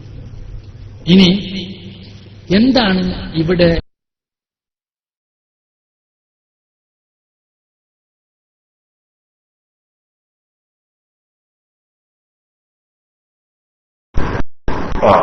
ഇവിടെ ഇദ്ദേഹം മറുപടി പറഞ്ഞു തുടങ്ങുകയാണ്. അപ്പോ രാമൻകുട്ടിന്റെ സംസാരത്തില് ഒരു തുടക്കം എന്നൊക്കെ അദ്ദേഹം പറഞ്ഞു, ദൈവത്തിന്റെയും മുഹമ്മദ് നബിയുടെയൊക്കെ അനുഗ്രഹം കൊണ്ട് ധന്യമായ ഈ സദസ്സിൽ എനിക്ക് സംബന്ധിക്കാൻ സാധിച്ചതിൽ വളരെ സന്തോഷമുണ്ട്. ഞാനിങ്ങനെ പല വാഴിന്റെയും പ്രസംഗത്തിന്റെയൊക്കെ സദസ്സുകൾ പങ്കെടുക്കുന്ന ആളാണ്, എല്ലാ മതവിഭാഗത്തോടും വലിയ താല്പര്യമുള്ള ആളാണെന്ന് പറഞ്ഞപ്പോ ആ ഒരു പദപ്രയോഗത്തെ, സത്യത്തിൽ അദ്ദേഹത്തിന് ചോദ്യം അതല്ല, അദ്ദേഹം തന്നെ പരിചയപ്പെടുത്താൻ വേണ്ടി നടത്തിയ ഒരു പദപ്രയോഗത്തെ ഒന്ന് തിരുത്താൻ ശ്രമിക്കുകയാണ്. എങ്ങനെ ശ്രമിക്കാണ്? എനിക്ക് അങ്ങനെയാണ് തോന്നുന്നത് പറഞ്ഞു. അത് എം എം അക്ബറിന് ഉറപ്പൊന്നുമില്ല. എം എം അക്ബർ മറുപടി പറയുന്നത് അയാൾക്ക് ഉറപ്പില്ലാന്ന് മനസ്സിലായി. അയാൾക്ക് തോന്നുന്നത് പറയാം. ഒരു മറുപടിക്കാരന്റെ കോലാണ് ഞാൻ പറയുന്നത്. മറുപടിക്കാരന്റെ ശാരീരിക കോലല്ല, അത് ആ വീഡിയോയിൽ കാണുന്നുണ്ട്, അതല്ല ഞാൻ പറഞ്ഞത്. ഒരു മറുപടി പറയുന്നതിന്റെ രീതിയാണ് ഞാൻ പറഞ്ഞത്. ഒരു മറുപടി പറയുമ്പോൾ ഖണ്ഡിതമായിട്ട് പറയേണ്ടതല്ലേ? ഒത്തിരി ഇസ്ലാമിനെ കുറിച്ച് അന്വേഷിക്കാൻ വേണ്ടി വരുന്ന അമുസ്ലിമീങ്ങളായ ആളുകൾ ചോദിക്കുന്ന ചോദ്യങ്ങൾക്ക് വ്യക്തത വരുത്തിക്കൊണ്ടുള്ള മറുപടിയല്ലേ സഹോദര കൊടുക്കേണ്ടത്? അപ്പൊ അത് നമ്മുടെ ഈ വിഷയവുമായി ബന്ധപ്പെട്ടതല്ല. അപ്പൊ അദ്ദേഹം പറഞ്ഞതെന്താണെന്ന് വെച്ചാൽ മുഹമ്മദ് നബിയുടെ അനുഗ്രഹം എന്ന് പറഞ്ഞപ്പോൾ അയാൾ ആകെ ബേജാറായിക്കാം. മുഹമ്മദ് നബിയുടെ അനുഗ്രഹം എന്നൊരു അമുസ്ലിം പറയുമ്പോ ആ അമുസ്ലിം മുഹമ്മദ് നബി ഒരു ആരാധനയാണ്, മുഹമ്മദ് നബി സല്ലല്ലാഹു അലൈഹി വസല്ലം തങ്ങളെ മുസ്ലിമീങ്ങളെ ആരാധിക്കുന്നുണ്ടെന്നോ ദൈവമായി കാണുന്നുണ്ടെന്നോ ആ മുസ്ലിമിന് പോലും അഭിപ്രായമില്ല. അപ്പൊ ആ നിലയ്ക്ക് മുഹമ്മദ് നബിയുടെ അനുഗ്രഹം എന്ന് പറഞ്ഞാൽ മുഹമ്മദ് നബി സബബായി വരുന്ന അനുഗ്രഹം എന്നേ അദ്ദേഹത്തിന്റെ മനസ്സിൽ ഉദ്ദേശം ഉണ്ടാവുള്ളൂ. മുഹമ്മദ് നബി സല്ലല്ലാഹു അലൈഹി വസല്ലം തങ്ങൾ കാരണമായിട്ട് ഇവിടെ വരുന്ന അനുഗ്രഹങ്ങൾ, മുഹമ്മദ് നബിയുടെ പേര് സലാത്ത് ചൊല്ലുമ്പോൾ ഉണ്ടാകുന്ന അനുഗ്രഹങ്ങൾ, മുഹമ്മദ് നബി സല്ലല്ലാഹു അലൈഹി വസല്ലം തങ്ങളുടെ ശരീഅത്തിനെ പ്രചരിപ്പിക്കാൻ വേണ്ടി സംഘടിപ്പിക്കപ്പെട്ട ഒരു സദസ്സ് എന്ന നിലക്കുണ്ടാകുന്ന അനുഗ്രഹങ്ങൾ, മുഹമ്മദ് നബി സല്ലല്ലാഹു അലൈഹി വസല്ലം തങ്ങളുടെ ആത്മീയമായ തിരുനോട്ടം കൊണ്ട് അനുഗ്രഹീതമാകുന്ന സദസ്സ്, ഇതൊന്നും ഒരിക്കലും ഇസ്ലാമിനെതിരല്ല. ഇതൊന്നും തന്നെ സുന്നത്യമായതിനെതിരല്ല, ഇസ്ലാമിന്റെ തൗഹീദിനോട് എതിരല്ല. പക്ഷെ വഹാബിസത്തോടെതിരാണ്. എന്നാ പിന്നെ അയാൾക്ക് അള്ളാഹുവിന്റെ അനുഗ്രഹം വർഷിക്കുന്ന, അള്ളാഹുവിന്റെ റഹ്മത്ത് വർഷിക്കുന്ന എന്ന് പറയാനും അയാൾക്കൊരു മടി. അപ്പൊ എം അക്ബർ പറയാണ്, ഈ സകല മുഹമ്മദ് നബി ഉൾപ്പെടെയുള്ള എല്ലാ പ്രവാചകന്മാരെയും പ്രവാചകന്മാരായിട്ട് നിയോഗിച്ചിട്ടുള്ള സർവലോക രക്ഷിതാവായ അള്ളാഹുവിന്റെ അനുഗ്രഹത്തിന് വേണ്ടി യാചിക്കുന്ന മനസ്സുകൾ ഉള്ള, അല്ലെ, എന്തൊക്കെയാണ് വളഞ്ഞ് തിരിഞ്ഞ് മൂക്കുകൾ പിടിച്ചാല് മൂക്കുമെത്തുന്നതാണ് വിചാരം.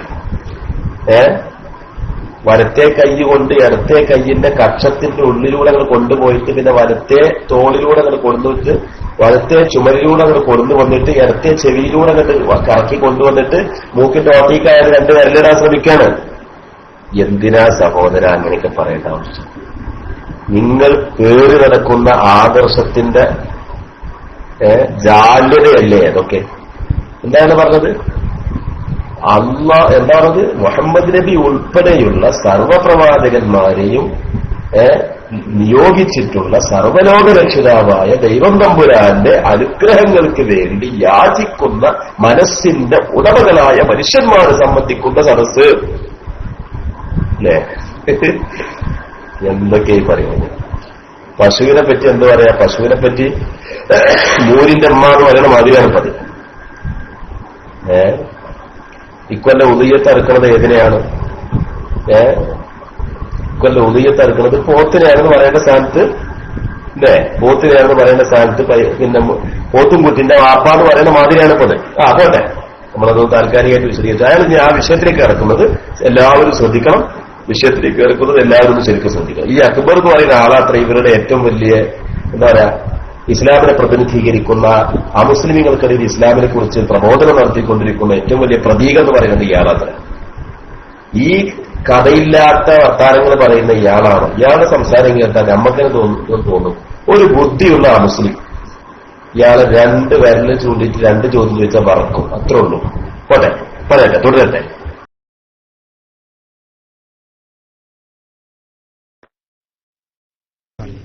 അല്ലെങ്കിൽ അങ്ങനെയല്ല ഇസ്ലാമികമായ വിശ്വാസം ഇസ്ലാം പഠിപ്പിക്കുന്നത്. മറിച്ച് മുഹമ്മദ് നബി എന്നോ ലോകത്തെ എവിടേക്കെങ്കിലും കടന്നു വന്ന പ്രവാചകന്മാർ എന്നോ വ്യത്യാസമില്ലാതെ എല്ലാ പ്രവാചകന്മാരെയും പറഞ്ഞയച്ച സർവലോക രക്ഷിതാവായ തമ്പുരാൻ, ആ സർവലോക രക്ഷിതാവായ തമ്പുരാന്റെ അനുഗ്രഹാശിസ്സുകൾക്ക് വേണ്ടി യാചിക്കുന്ന മനസ്സുകളുള്ള ഈ സദസ്സ് എന്ന് പറയുന്നതായിരിക്കും ശരി എന്ന് എനിക്ക് തോന്നുന്നു.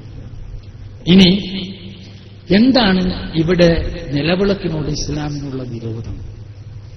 വിളക്കിനോട് ഇസ്ലാമിന് ഏതായാലും വിരോധമില്ല.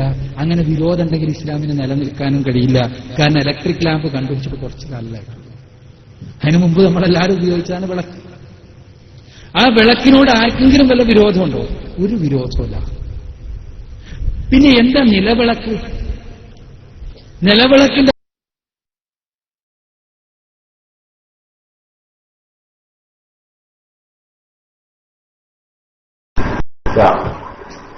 ആ ഭാഗം ഒന്നുകൂടി പ്ലേ ചെയ്യിപ്പിക്കട്ടെ. ഞാൻ മൈക്ക റിലീസാക്കിയതിനു ശേഷം അയാൾ പറഞ്ഞെന്താണ്?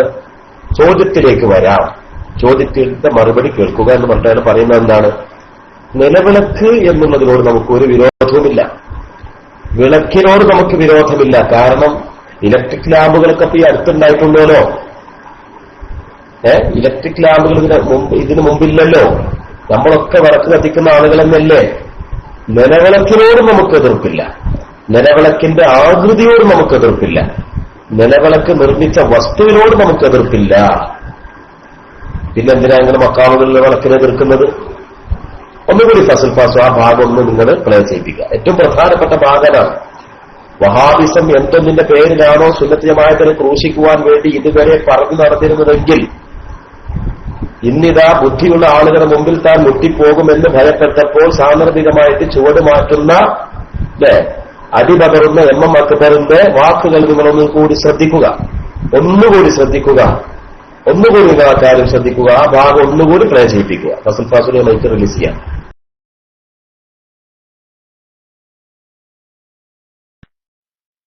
അടിസ്ഥാനപരമായ കാര്യം മുഹമ്മദ് നബിയുടെ അനുഗ്രഹം കൊണ്ട് ധന്യമായ ഒരു സദസ്സ് എന്ന് പറയുന്നതിനേക്കാൾ, അല്ലെങ്കിൽ അങ്ങനെയല്ല ഇസ്ലാമികമായ വിശ്വാസം ഇസ്ലാം പഠിപ്പിക്കുന്നത്.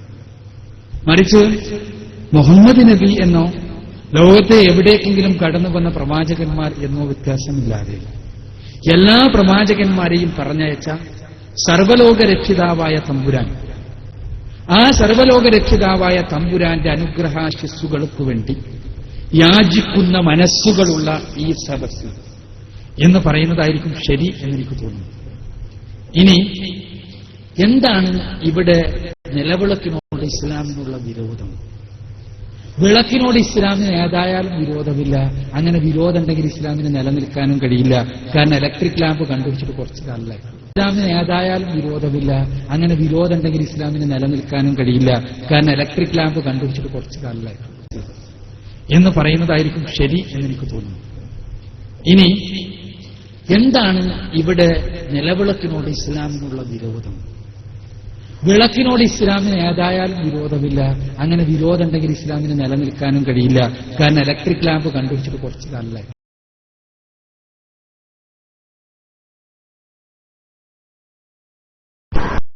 എന്താ പറഞ്ഞത്? എന്താണ് നിലവിളക്കിനെ കുറിച്ചുള്ള മറുപടി? വിളക്കിനോട് ഇസ്ലാമിന് ഒരു വിരോധമില്ല. കാരണം അങ്ങനെയാണെങ്കിൽ ഇസ്ലാമിന് തന്നെ നിലനിൽപ്പുണ്ടാവൂല. കാരണം ഇലക്ട്രിക് ലാമ്പ് ഇപ്പൊ ഈ അടുത്ത് കണ്ടുപിടിച്ചിട്ടുള്ളല്ലോ. ഇതിനു മുമ്പ് ഒരു ആകെ വിളക്കല്ലേ കത്തിച്ചിരുന്നത്, അല്ലേ? ഇതിനു മുമ്പ് ഒരു വിളക്ക് കത്തിക്കുക എന്ന് പറഞ്ഞാൽ വിളക്കിനെ സംബന്ധിച്ചുള്ള വിശദീകരണങ്ങളൊന്ന് കേൾക്കണം. വിളക്കിനെ സംബന്ധിച്ച് മലയാള ഭാഷാ പണ്ഡിതന്മാർ വിശദീകരിച്ചത് ഞാനൊന്ന് വായിച്ചു തരാം. പ്രകാശം, വിളക്ക് എന്ന് പറഞ്ഞാല് മലയാള ഭാഷാ പണ്ഡിതന്മാർ വിശദീകരിക്കുന്നത് എന്താണെന്ന് വെച്ചാല്, പ്രകാശം നൽകാൻ ഉപയോഗിക്കുന്ന ഉപകരണം എണ്ണയൊഴിച്ച് തിരിയിട്ട് കത്തിക്കുന്ന വിളക്കുകളാണ് ആദ്യകാലത്തുണ്ടായിരുന്നത്. അതന്നെ നിലവിളക്ക് എന്ന് പറയുന്നത്. പുരാതന ശിലായുഗം മുതൽ ഉപയോഗിച്ചു വരുന്നു. 18ാം ശതകത്തിലാണ് ചിമ്മിനിയുള്ള ഗ്ലാസ് വിളക്കുകൾ നിലവിൽ വന്നത്. 19ാം ശതകത്തോടെ മണ്ണെണ്ണ വിളക്കുകൾ ഉണ്ടായി. 20ാം ശതകത്തിൽ മെർക്കുറി ആർക്ക് വിളക്കുകളും കാർബൺ ആർക്ക് വിളക്കുകളും ഉണ്ടായി. 1879 ആദ്യത്തെ വൈദ്യുത വിളക്കുകൾ ഉണ്ടായത്. 1879 ആദ്യത്തെ വൈദ്യുത വിളക്കുകൾ ഉണ്ടായത് എന്ന് ഇതിൽ പറയുമ്പോൾ തന്നെയും അത് നമ്മുടെ നാട്ടുമ്പുറങ്ങളിൽ പ്രചാരപ്പെട്ടത് എന്നാണ്. എനിക്ക് ഓർമ്മയുണ്ട്, ഞാൻ 94-95 SLC പഠിച്ചിരുന്ന കാലത്ത് ഞാൻ വിളക്ക് ഉപയോഗിച്ചിട്ടാണ് പഠിച്ചിട്ടുള്ളത്. അന്ന് ഇലക്ട്രിക് വെളിച്ചോ ബൾബോ ഒന്നുമില്ല. പിന്നെയാണ് കറണ്ട് കിട്ടിയത്. അന്ന് വോൾട്ടേജും ഇല്ല. എന്നിട്ട് പിന്നെ ഒരു 12 വരെ 110 എന്ന് പറഞ്ഞിട്ടുള്ള ഒരു ബൾബാണ് ഉപയോഗിച്ചത്. ഈ 110 എന്ന് പറഞ്ഞ ബൾബ്, ആ ബൾബിന്റെ പേരാണ് പിന്നീട് ഈ AP സുന്നിയ കിട്ടിയത്, 110 സുന്നിയ. അതൊക്കെ പഴയ ചരിത്രമാണ്, ഞാൻ വെറുതെ ഒന്ന് പറഞ്ഞത് മാത്രം. അപ്പൊ ഇയാൾ പറഞ്ഞല്ലോ വിളക്കിനോട് ഇസ്ലാമിന് എതിർപ്പില്ല, അങ്ങനെ എതിർത്തിട്ടുണ്ടെങ്കിൽ ഇസ്ലാം തന്നെ ഇവിടെ ഉണ്ടാവില്ല എന്ന് പറഞ്ഞില്ലേ? അതന്നെയല്ലേ കൂട്ടരെ നമ്മൾ ഇതുവരെ പറഞ്ഞത്. വിളക്കിനെ നിങ്ങൾ എതിർക്കരുത്. അപ്പൊ പിന്നെ നിലവിളക്ക് എന്ന് പറഞ്ഞാലോ? പറയട്ടെ, എമ്മക്ക് പറയുന്ന പറയട്ടെ.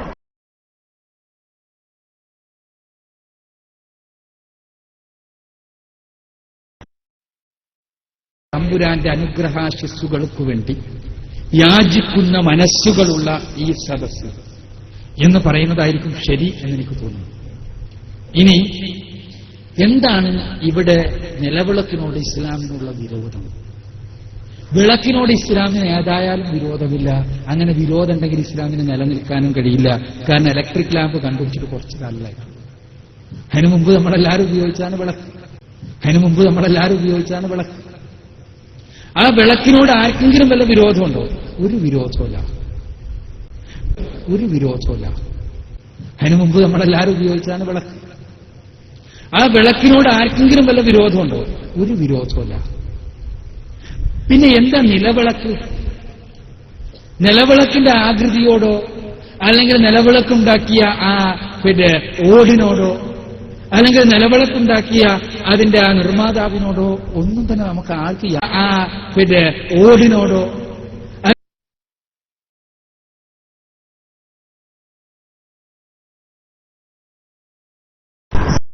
സുഹൃത്തുക്കളെ, എന്താ പറഞ്ഞത്? നിലവിളക്കിന്റെ ആകൃതിയോടോ നിലവിളക്ക് നിർമ്മിച്ച ഓടിനോടോ അതല്ലെങ്കിൽ നിലവിളക്കിന്റെ നിർമ്മാതാവായ ആളുകളോടോ ഇസ്ലാമിനൊരു എതിർപ്പുമില്ല. അപ്പൊ നിലവിളക്കിന്റെ ആകൃതി നോക്കിയിട്ട് നിലവിളക്ക് ഹറാമാണെന്ന്, നിലവിളക്ക് കത്തിക്കുന്നത് ഹറാമാണെന്ന് പറയാൻ പറ്റൂല. അതുപോലെ തന്നെ നിലവിളക്ക് നിർമ്മിക്കപ്പെട്ട വസ്തുവിലേക്ക് നോക്കിയിട്ടും അത് ഹറാമാണെന്ന് പറയാൻ പറ്റൂല. ഇനി ഹിന്ദുക്കൾ ഉണ്ടാക്കിയതല്ലേ, ഹിന്ദുക്കളല്ലേ നിർമ്മാതാക്കൾ. അപ്പോൾ അവരുടെ നിർമ്മാണ കലയുമായി ബന്ധപ്പെട്ട രൂപത്തിൽ അതിനെ നിർമ്മിച്ചതുകൊണ്ടോ നിലവിളക്കിനോട് ഞങ്ങൾക്കൊരു എതിർപ്പും ഇല്ല. അല്ലേ? പിന്നെ എന്തടിസ്ഥാനത്തിലാണ് മഖാമുകളിലുള്ള നിലവിളക്കിനെ എതിർക്കുന്നത്? MM അക്ബർ എന്ന് പറയുന്ന ഔദ്യോഗിക ആധികാരിക മുജാഹിദ് മഹാപണ്ഡിത മഹാത്മാവാണ് ഈ പറയുന്നത്. അത് ശ്രദ്ധിക്കണം നിങ്ങൾ. ഇന്ന് കേരളത്തിൽ മുജാഹിദുകള് മുന്നോട്ട് വെക്കുന്ന അവരുടെ പൊതുമുഖം എന്ന് അവർ തന്നെ വിശേഷിപ്പിക്കുന്ന ബുദ്ധിജീവി എന്നൊക്കെ അവര് സവിശേഷിപ്പിക്കുന്ന ചിന്തകൻ എന്നൊക്കെ അവർ വെളിപ്പെടുത്തുന്ന ഒരു മനുഷ്യൻ. അയാളുടെ ചിന്തയുടെ ആഴം നമ്മുടെ മുമ്പിലെത്തിയാല് നമുക്ക് അളക്കാൻ പറ്റുള്ളൂ. നമ്മുടെ മുമ്പിൽ അയാൾ എത്താത്തതുകൊണ്ട് നമ്മൾ ഇതുവരെ അളന്നിട്ടില്ല എന്ന് മാത്രം. അതെന്തായിക്കോട്ടെ, പറയട്ടെ.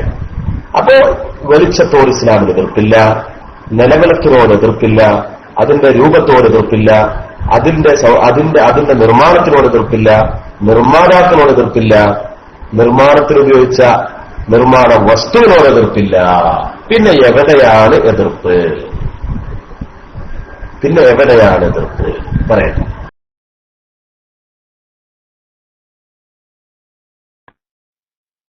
നിലവിളക്കിന്റെ ആകൃതിയോടോ അല്ലെങ്കിൽ നിലവിളക്കുണ്ടാക്കിയ ആ ഓടിനോടോ അല്ലെങ്കിൽ നിലവിളക്കുണ്ടാക്കിയ അതിന്റെ ആ നിർമ്മാതാവിനോടോ ഒന്നും തന്നെ നമുക്ക് ആർക്ക് യാതൊരു വിരോധമല്ല.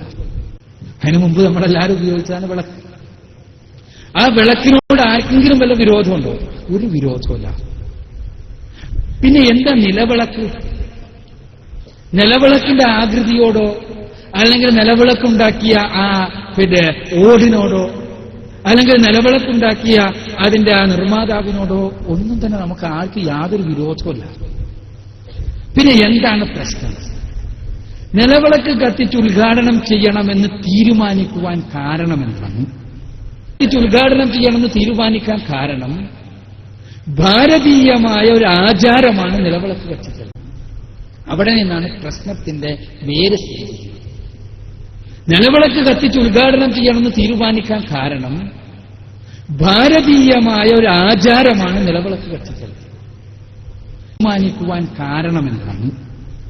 അവിടെ നിന്നാണ് പ്രശ്നത്തിന്റെ വേര് സ്ഥിതിക്കുന്നത്. നിലവിളക്ക് കത്തിച്ച് ഉദ്ഘാടനം ചെയ്യണമെന്ന് തീരുമാനിക്കാൻ കാരണം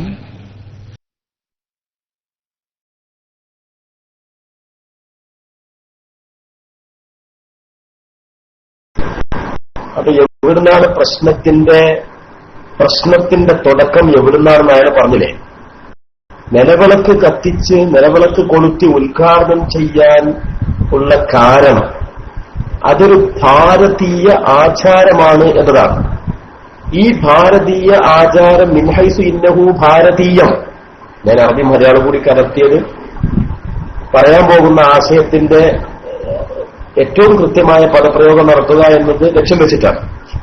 അതായത് ഭാരതീയം എന്ന വിധത്തിലല്ല, മറിച്ച് ഈ ഭാരതീയ ആചാരം ഒരു ഭാരതം എന്ന ഒരു രാഷ്ട്രത്തോട് ബന്ധപ്പെട്ടു എന്നതല്ല പ്രശ്നമായത്.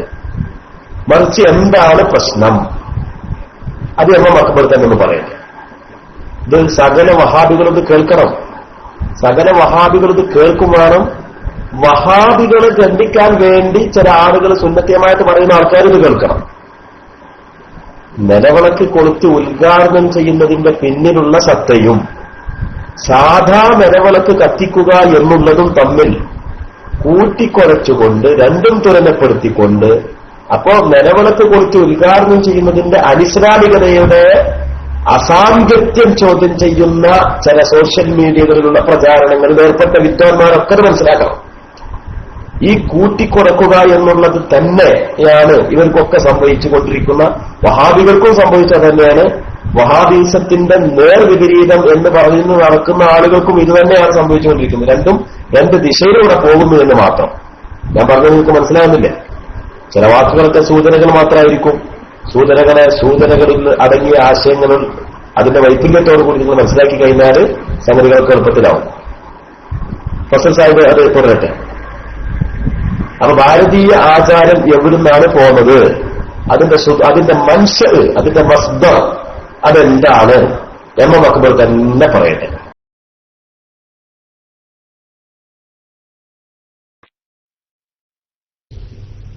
നിലവിളക്ക് കത്തിച്ച് ഉദ്ഘാടനം ചെയ്യണമെന്ന് തീരുമാനിക്കാൻ കാരണം ഭാരതീയമായ ഒരു ആചാരമാണ് നിലവിളക്ക് കത്തിക്കൽ. ഈ ഭാരതീയമായ ആചാരം എവിടെ നിന്നുണ്ടായതാണ്? ഭാരതത്തില് അഗ്നി ആരാധനയുമായി ബന്ധപ്പെട്ട സങ്കല്പങ്ങളിൽ നിന്ന് ഉണ്ടായി വന്നിട്ടുള്ളതാണ് നിലവിളക്ക് കത്തിക്കൽ. ഈ ഭാരതീയമായ ആചാരം എവിടെ നിന്നുണ്ടായതാണ്? ഭാരതത്തില് അഗ്നി ആരാധനയുമായി ബന്ധപ്പെട്ട സങ്കല്പങ്ങളിൽ നിന്ന് ഉണ്ടായി വന്നിട്ടുള്ളതാണ് ഈ നിലവിളക്ക് കത്തിക്കൽ.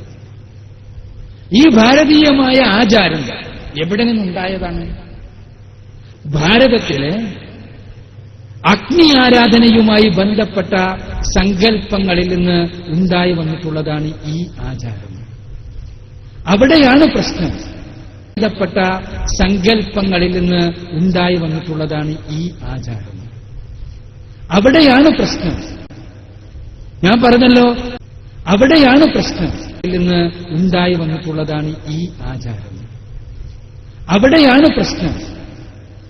ഞാൻ പറഞ്ഞല്ലോ, മുഹമ്മദ് റസൂലുള്ളാഹി സ്വല്ലല്ലാഹു അലൈഹി വസല്ലമയെ ഒരു മനുഷ്യൻ ആരാധിക്കുന്നുവെങ്കിൽ അയാൾ ഇസ്ലാമിന്റെ വൃത്തത്തിൽ നിന്ന് പുറത്താണ്. ഇസ്ലാമിന്റെ വൃത്തത്തിൽ നിന്ന് പുറത്താണ്. പിന്നെ ദൈവത്തിന്റെ ഒരു കേവലം സൃഷ്ടിയായ അഗ്നി ആരാധിക്കുന്നുവെങ്കിലോ? അപ്പോ ഈ അഗ്നി ആരാധനയുമായി ബന്ധപ്പെട്ട ഒരു ആചാരമാണ് നിലവിളക്ക് കത്തിക്കുക എന്ന ആചാരം.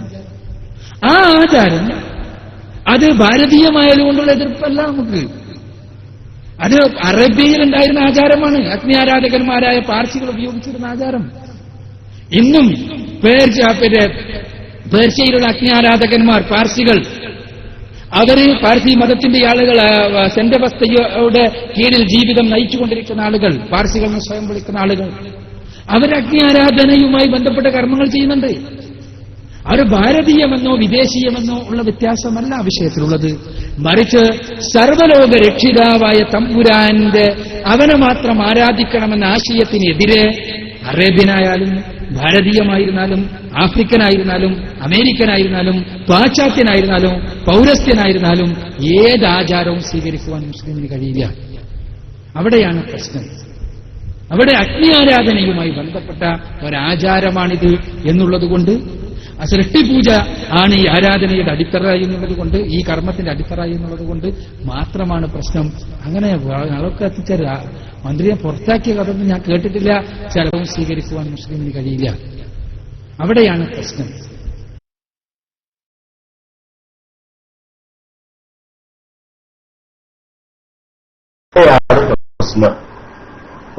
അവിടെയാണ് പ്രശ്നം എന്നാണ് പറയുന്നത്. ഇതെല്ലാ മുജാഹിദുകളും മനസ്സിലാക്കണം. എവിടെയാണ് പ്രശ്നം?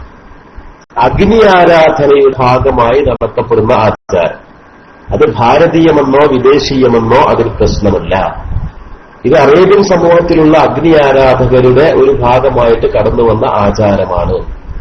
അപ്പൊ ആചാരം എന്ന് പറയുന്നത് തീപ്പെട്ടിക്കൊണ്ടെടുത്തുകാണ്ട് വിളക്ക് കത്തിക്കുക എന്നുള്ളതല്ല, നിലവിളക്കിന്റെ ആകൃതിയല്ല, അത് കത്തിക്കലുമല്ല, അത് നിർമ്മിച്ച നിർമ്മാണ വസ്തുവല്ല, അതിന്റെ നിർമ്മാതാക്കൾ ആര് എന്നതുമല്ല. ഇതൊന്നുമല്ല. പിന്നെന്താണ്? അഗ്നി ആരാധനയുടെ ഭാഗമായി നടത്തപ്പെടുന്ന ആചാരം. ആചാരം എന്ന് പറയുമ്പോൾ ആചാരത്തിന് അതിന്റേതായ രീതികളുടെ സമന്വയ രൂപമാകുമ്പോൾ അത് ആചാരമാകുള്ളൂ. കേവലം ഒരു പ്രവൃത്തി മാത്രം ഒരു ആചാരമാവില്ലല്ലോ, അല്ലെ? ഒരു പ്രവൃത്തി മാത്രം ആചാരമാവില്ലല്ലോ. ആ ആചാരത്തിന് അതിന്റേതായ ഭാവമുണ്ടാകും, രൂപമുണ്ടാകും, ശൈലിയുണ്ടാകും. അതെല്ലാം ഒത്തിണങ്ങുമ്പോൾ മാത്രമാണ് അതൊരു ആചാരമായി തീരുക. അപ്പൊ ആ തരത്തിലുള്ള അതാണ് ഉദ്ഘാടന വേദികൾ നടത്തപ്പെടുന്നത് എന്നുള്ളത് എല്ലാവർക്കും കൃത്യമാണ്, മനസ്സിലാവുന്ന കാര്യവുമാണ്. ഇതാണ് പ്രശ്നം. അപ്പൊ ഏതല്ല പ്രശ്നം? ഒരു നിലവിളക്ക് കത്തിക്കുക എന്നതല്ല പ്രശ്നം. മനസ്സിലായില്ലേ? നിലവിളക്ക് കത്തിക്കുക എന്നതല്ല പ്രശ്നം. അത് ഒരു ഹൈന്ദവ ആചാരമായിട്ട്, ഹൈന്ദവരിൽ നിന്നും മാത്രം ഉണ്ടാകുന്ന അവരുടെ ഒരു പ്രത്യേക ആചാരമായിട്ട് നടത്തപ്പെടുന്ന രീതിയിലാകുമ്പോഴാണ്, അതിൽ നമ്മൾ സംബന്ധിക്കുമ്പോഴാണ്, അതിൽ നമ്മൾ ഭാഗവാക്കാകുമ്പോഴാണ്, അതിൽ നമ്മൾ അതിനെ ന്യായീകരിക്കുമ്പോഴാണ്, അതിലാഹ്ലാദിക്കുമ്പോഴാണ്, അതിനോട് മാനസികമായ ഒരു അടുപ്പം പ്രകടിപ്പിക്കുമ്പോഴാണ് പ്രശ്നം. ഇത് കൃത്യമല്ലേ? ഇവിടെയാണ് കൂട്ടിക്കുഴക്കാൻ പറ്റൂല എന്ന് നമ്മൾ പറയും. എം എം അക്ബർ പറയാതെ പറഞ്ഞ കാര്യങ്ങളാണിതൊക്കെ. എം എം അക്ബർ പറയാതെ പറഞ്ഞ കാര്യങ്ങളാണിതൊക്കെ. പക്ഷെ പിന്നെ അയാളുടെ വഹാബീസ് ഇടക്കിടക്ക് ഇങ്ങനെ ചാടുന്നുണ്ട്. മുഹമ്മദ് നബി സല്ലല്ലാഹു അലൈഹി വസല്ലമ തങ്ങൾ ആയാൽ പോലും എന്ന് പറഞ്ഞാൽ ഇവിടെ മുഹമ്മദ് നബി സല്ലല്ലാഹു അലൈഹി വസല്ലമ തങ്ങളെ ആരാധിക്കപ്പെടുന്ന ഒരു അവസ്ഥ ഇവിടെ ഉണ്ടോ എന്നുള്ള ഈ ചോദ്യകർത്താവായ രാമൻകുട്ടിയെ പോലുള്ള ആൾക്കാരെ തെറ്റിദ്ധരിപ്പിക്കാനുള്ള അയാളുടെ ജുഗൂപ്സാവഹമായ ചില ശ്രമങ്ങൾ അയാളുടെ വാക്കുകൾക്കുള്ളിൽ അയാൾ ഒളിപ്പിച്ചു വെക്കുന്നുണ്ട്. അത് അയാളുടെ വഹാബിസം തലയിൽ കയറിയിട്ട് ആ ബാധ അയാളിൽ നിന്ന് ഒഴിഞ്ഞു പോകാത്തത് കൊണ്ട് വരുന്ന കംപ്ലൈന്റുകളാണെന്ന് മനസ്സിലാക്കിയാൽ മതി. എല്ലാ ആൾക്കാർക്കും ഉണ്ടാവുന്ന കംപ്ലൈന്റുകൾ അത് അതിന്റെ ഷോറൂമിൽ കാണിച്ചിട്ട് അത് അതിന്റെ വർക്ക്ഷോപ്പിൽ കാലിച്ചിട്ട് ചികിത്സിക്കാത്ത കാലത്തോളം ആ കംപ്ലൈന്റ് അവിടെ ഉണ്ടായിരിക്കും. ആ കംപ്ലൈന്റ് ഏതൊരു സന്ദർഭത്തിൽ അതിങ്ങനെ പുറത്തേക്ക് ചാടിക്കൊണ്ടിരിക്കും. അപ്പൊ അതിന്റെ ഭാഗമായിട്ടാണ് മുഹമ്മദ് നബി സല്ലല്ലാഹു അലൈഹി വസല്ലം തങ്ങൾ എങ്ങനെ ആരാധിക്കുക. അല്ലാഹു റസൂൽ എന്താ പറഞ്ഞത്? അല്ലാഹുമ്മ ലാ തജിഅൽ ഖബരി അല്ലെ, അല്ലാഹുമ്മ എന്ന് പറഞ്ഞ അല്ലാഹു റസൂൽ എന്ന് പറയുന്നത് എന്നെ ആരാധിക്കപ്പെടുന്ന അവസ്ഥ ഉണ്ടാവരുത് എന്ന് പറഞ്ഞിട്ടുണ്ട്. അത് അല്ലാഹു സ്വീകരിച്ചിട്ടുണ്ട്. നബി സല്ലല്ലാഹു അലൈഹി വസല്ലം തങ്ങൾ മഅബൂദായിട്ടൊന്നുമില്ല. നബി സല്ലല്ലാഹു അലൈഹി വസല്ലം തങ്ങൾ ഇബാദത്ത് എടുക്കപ്പെടുന്ന ഒരു അവസ്ഥ ഉണ്ടായിട്ടില്ല. നബി സല്ലല്ലാഹു അലൈഹി വസല്ലം തങ്ങളെ ഖബറിൽ പോയിട്ട് സിയാറത്ത് ചെയ്യുന്നുണ്ട്, തവസ്സുൽ ചെയ്യുന്നുണ്ട്, ഇസ്തിഗാസ ചെയ്യുന്നുണ്ട് അല്ലെ. അതുപോലെ തന്നെ ഹുവൽ ഹബീബുൽ ലദീ തുർജാ ശഫാഅത്തുഹു ഫീ കുല്ലി ഹൗലിൻ മിനൽ ലഹ്വാദി എന്നൊക്കെ പറഞ്ഞുകൊണ്ട് അവിടെ കവിതകൾ എഴുതപ്പെട്ടിട്ടുണ്ട്. ഇങ്ങനെ പല രൂപത്തിൽ നബി സല്ലല്ലാഹു അലൈഹി വസല്ലം തങ്ങളോട് അവരാതി പറയുന്ന കവിതകളൊക്കെ റൗദ ശരീഫിൽ എഴുതപ്പെട്ടിട്ടുണ്ട്, ആലപിക്കപ്പെട്ടിട്ടുണ്ട്, നബിയോട് പറയപ്പെട്ടിട്ടുണ്ട്. പക്ഷെ നബി സല്ലല്ലാഹു അലൈഹി വസല്ലം തങ്ങൾ മഅബൂദായിട്ടില്ല. നബി സല്ലല്ലാഹു അലൈഹി വസല്ലം തങ്ങൾ ആരാധിക്കപ്പെട്ടിട്ടില്ല. നബി സല്ലല്ലാഹു അലൈഹി വസല്ലം തങ്ങൾ ഒരാളാലും ആരാധിക്കപ്പെട്ടിട്ടില്ല. ഇത് ചരിത്രമാണ്. ചരിത്രത്തിൽ ഇന്നേ വരെ അങ്ങനെ ഒരു ആരാധന നടന്നതായിട്ട് അറിയപ്പെട്ടിട്ടില്ല എന്ന് മാത്രമല്ല അതൊരു മുസ്ലിമിന് അംഗീകരിക്കാനും സാധ്യമല്ല. അപ്പൊ സൃഷ്ടിപൂജ എന്ന് പറഞ്ഞിട്ട് സൃഷ്ടികളെ പൂജിക്കലാണ് എന്ന് പറഞ്ഞിട്ട് സൃഷ്ടികളെ ഇലാഹ് എന്ന പരിവേഷം കൊടുത്തോളണമെന്നില്ല, റബ്ബ് എന്നുള്ള ഒരു പരിവേഷത്തിൽ വിശ്വസിച്ചുകൊള്ളണമെന്നില്ല. സൃഷ്ടിയാകുമ്പോൾ തന്നെ കുറെ ഇബാദത്തുകളും കുറെ ശിർക്കുകളും ഒക്കെ ഉണ്ട് എന്നൊക്കെയുള്ള ചില തോന്നലുകൾ വ്യക്തിക്ക രൂപത്തിലായതിനെയൊക്കെ തോന്നലുകളേ ഉള്ളൂ. മറുപടികളൊക്കെ തോന്നലുകളാണ്. ഞാൻ തോന്നുന്നു എന്ന് പറഞ്ഞിട്ടാണല്ലോ അയാൾ മറുപടിനെ സ്റ്റാർട്ട് ചെയ്യുന്നത്. അപ്പൊ അങ്ങനത്തെ ആളുകളിൽ അങ്ങനത്തെ കുറെ ഫാൾട്ടുകൾ ഉണ്ടാകുമെന്ന് മനസ്സിലാക്കിയാൽ മതി. നമ്മൾ വിഷയത്തിലേക്ക് തന്നെ തിരിച്ചു വരികയാണ്. ഇനി അയാളെ ബാക്കി ഭാഗങ്ങൾ പ്ലേ ചെയ്യേണ്ട ആവശ്യമില്ല.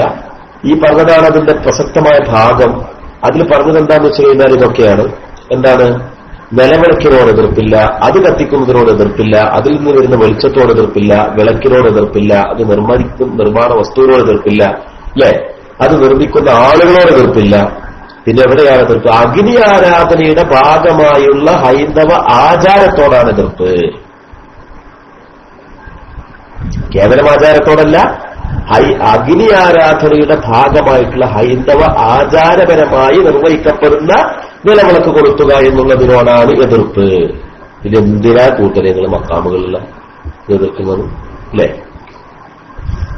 അപ്പോ ഇത് വഹാബികൾക്ക് പോലും ഈ വ്യത്യാസത്തെ മനസ്സിലാക്കി കൊടുക്കാൻ ആവശ്യമായ വ്യക്തമായ കൃത്യമായ എല്ലാ കല്ലും മുള്ളും വേർതിരിച്ച് കാണിച്ചു തരുന്ന ഒരു വിശദീകരണം ഈ എം.എം. അക്ബറി എന്ന് പറയുന്ന ഈ മനുഷ്യൻ നടത്തിയപ്പോൾ പിന്നെ എന്തിനാ കൂട്ടരെ നിങ്ങൾ നിലവിളിക്കുന്നത്? നിലവിളക്കിന്റെ പേരിൽ പിന്നെ നിങ്ങൾ നിലവിളിക്കുന്നത് എന്തിനാണ്? ഇത് വഹാബികളോട് നമ്മുടെ ചോദ്യമാണ്. ആ ചോദ്യത്തിന് എം.എം. അക്ബറിന്റെ ഈ ക്ലിപ്പ് വെച്ചുകൊണ്ട് നമ്മുടെ ചോദ്യത്തിന് വഹാബികൾക്ക് വല്ല മറുപടിയുമുണ്ടോ? വല്ല ചോദ്യങ്ങളുമുണ്ടോ? നിങ്ങൾക്ക് മൈക്കിൽ വരാം, നിങ്ങൾക്ക് ചോദിക്കാം. എവിടെയാണ് പ്രശ്നം എന്നയാൾ പറഞ്ഞല്ലോ, അവിടെ തന്നെയാണ് പ്രശ്നം എന്ന് കൃത്യമായി നമുക്ക് വേർതിരിക്കാം. നിങ്ങൾക്ക് ചോദ്യങ്ങൾക്കുള്ള അവസരം ഇതാ വരാൻ പോവുകയാണ്.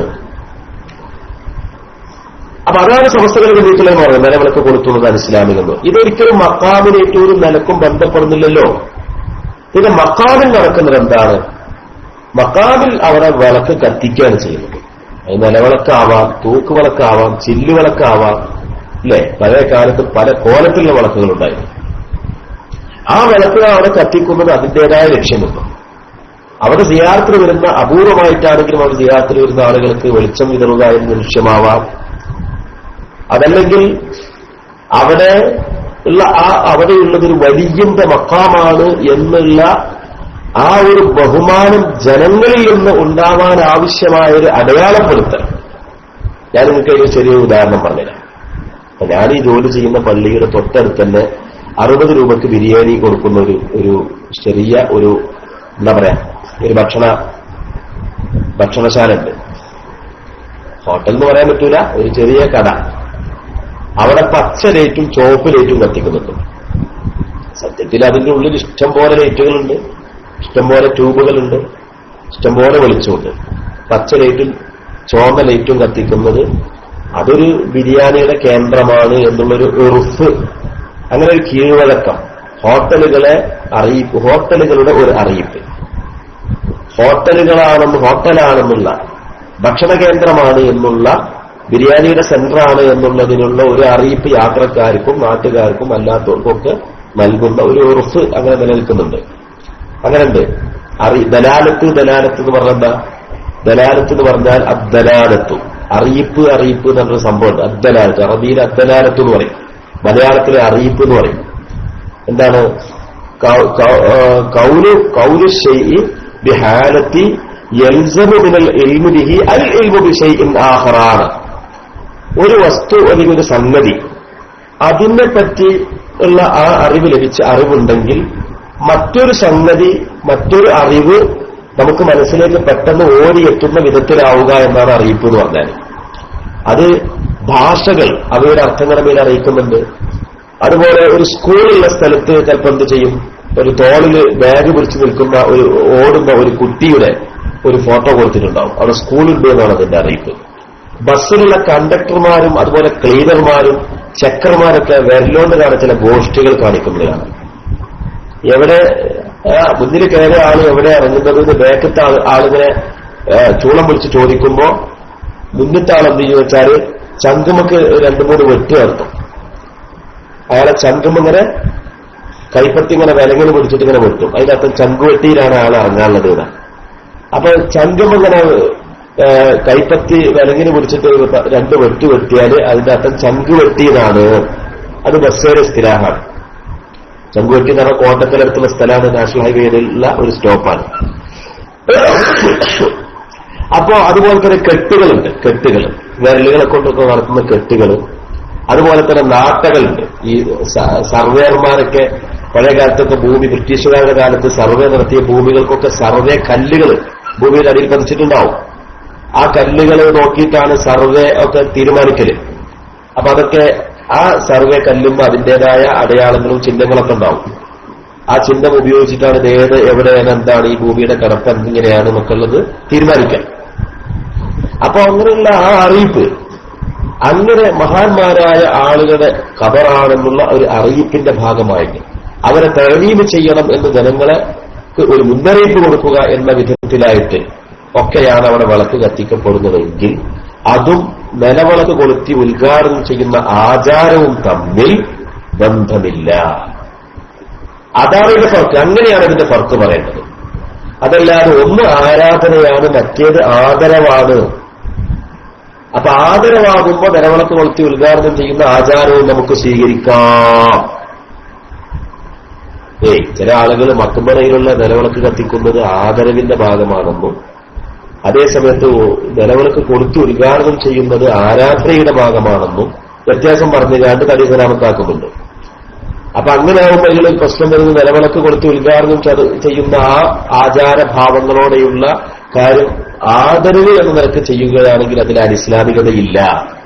അപ്പൊ സമസ്തയുടെ പ്രസ്താവനയിൽ ഒരുപാട് ന്യൂനതകൾ വന്നു കഴിഞ്ഞു എന്ന് ദ്യോതിപ്പിക്കുന്ന വിധത്തിൽ, അങ്ങനെ തോന്നിപ്പിക്കുന്ന രൂപത്തിൽ, വായനക്കാരോട് വരികൾക്കിടയിൽ വെളിപ്പെടുത്തുന്ന രൂപത്തിൽ വിശദീകരണങ്ങൾ നൽകുക എന്നുള്ളത് വളരെ അപകടകരമാണ്. അതിന്റെ യാതൊരു ആവശ്യവുമില്ല. അല്ലേ? അതിന്റെ യാതൊരു ആവശ്യവുമില്ല.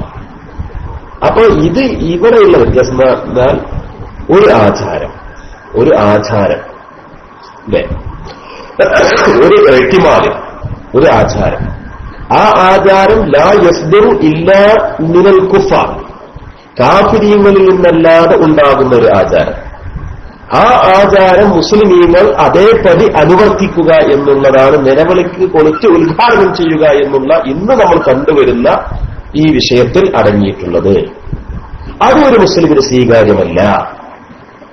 അത് ഒരുപക്ഷെ അത് കാഫിറാകുമെന്ന് നമ്മൾ പറയുന്നില്ല. കാഫിറാകുന്ന രൂപം അതിൽ വരുന്നുണ്ട്, അത് വേറെ കാര്യം. മൻ തശബ്ബഹ ബിഖൗമിൻ ഫഹുവ മിൻഹും, ആരെങ്കിലും ഒരു ജനതയോട് തുലനം പ്രാപിച്ചാൽ അവരിൽപ്പെട്ടവനാകും എന്നുള്ള പ്രസക്തമായ ഹദീസിന്റെ വിശദാംശമായിട്ട് ബഹുമാനപ്പെട്ട കർമ്മശാസ്ത്ര പണ്ഡിതന്മാര് അനേകം മസ്അലകളിൽ വിശദീകരിച്ചത്. ഉദാഹരണം പറയുകയാണെങ്കിൽ ആണ് പെണ്ണിന്റെ വേഷം ധരിച്ചു. പെണ്ണിന്റെ വേഷം എന്ന് പറയുമ്പോൾ ആണിനും പെണ്ണിനും സംയുക്തമായ വേഷം ധരിക്കുന്നതിനെ കുറിച്ചല്ല. ആണിനും പെണ്ണിനും സംയുക്തമായ വേഷങ്ങളുണ്ട്. അപ്പൊ ചെരുപ്പ് പറഞ്ഞാൽ ആണിനും പെണ്ണിനും ഒരുപോലെയല്ല, വ്യത്യാസമുണ്ട്. ഇപ്പൊ പെണ്ണിന്റെ ചെരുപ്പ് ആണിട്ട് നടന്നു, അല്ലെങ്കിൽ ആണിന്റെ പെണ്ണ് ചെരുപ്പിട്ട് നടന്നതല്ല, ആണിന്റെ ചെരുപ്പ് പെണ്ണ് ധരിച്ച് നടന്നു. എന്നാൽ അത് ഹറാമാണ്. പിന്നെ ആണും പെണ്ണും സംയുക്തമായിട്ട് ഉപയോഗിക്കുന്ന വസ്തുക്കൾ ഏതാണ്? ഏതെങ്കിലും ഉണ്ടോ? ആണും പെണ്ണും സംയുക്തമായിട്ട് ഉപയോഗിക്കുന്ന എല്ലാ വസ്ത്രവും ഉണ്ടോ? ആലോചിച്ചിട്ട് കുറ്റം കിട്ടുന്നില്ലല്ലോ. എന്റെ സുഹൃത്തുക്കളെ, കുടാണോ? കുടാന്ന് പറയുന്നത് വസ്ത്രമാണോ?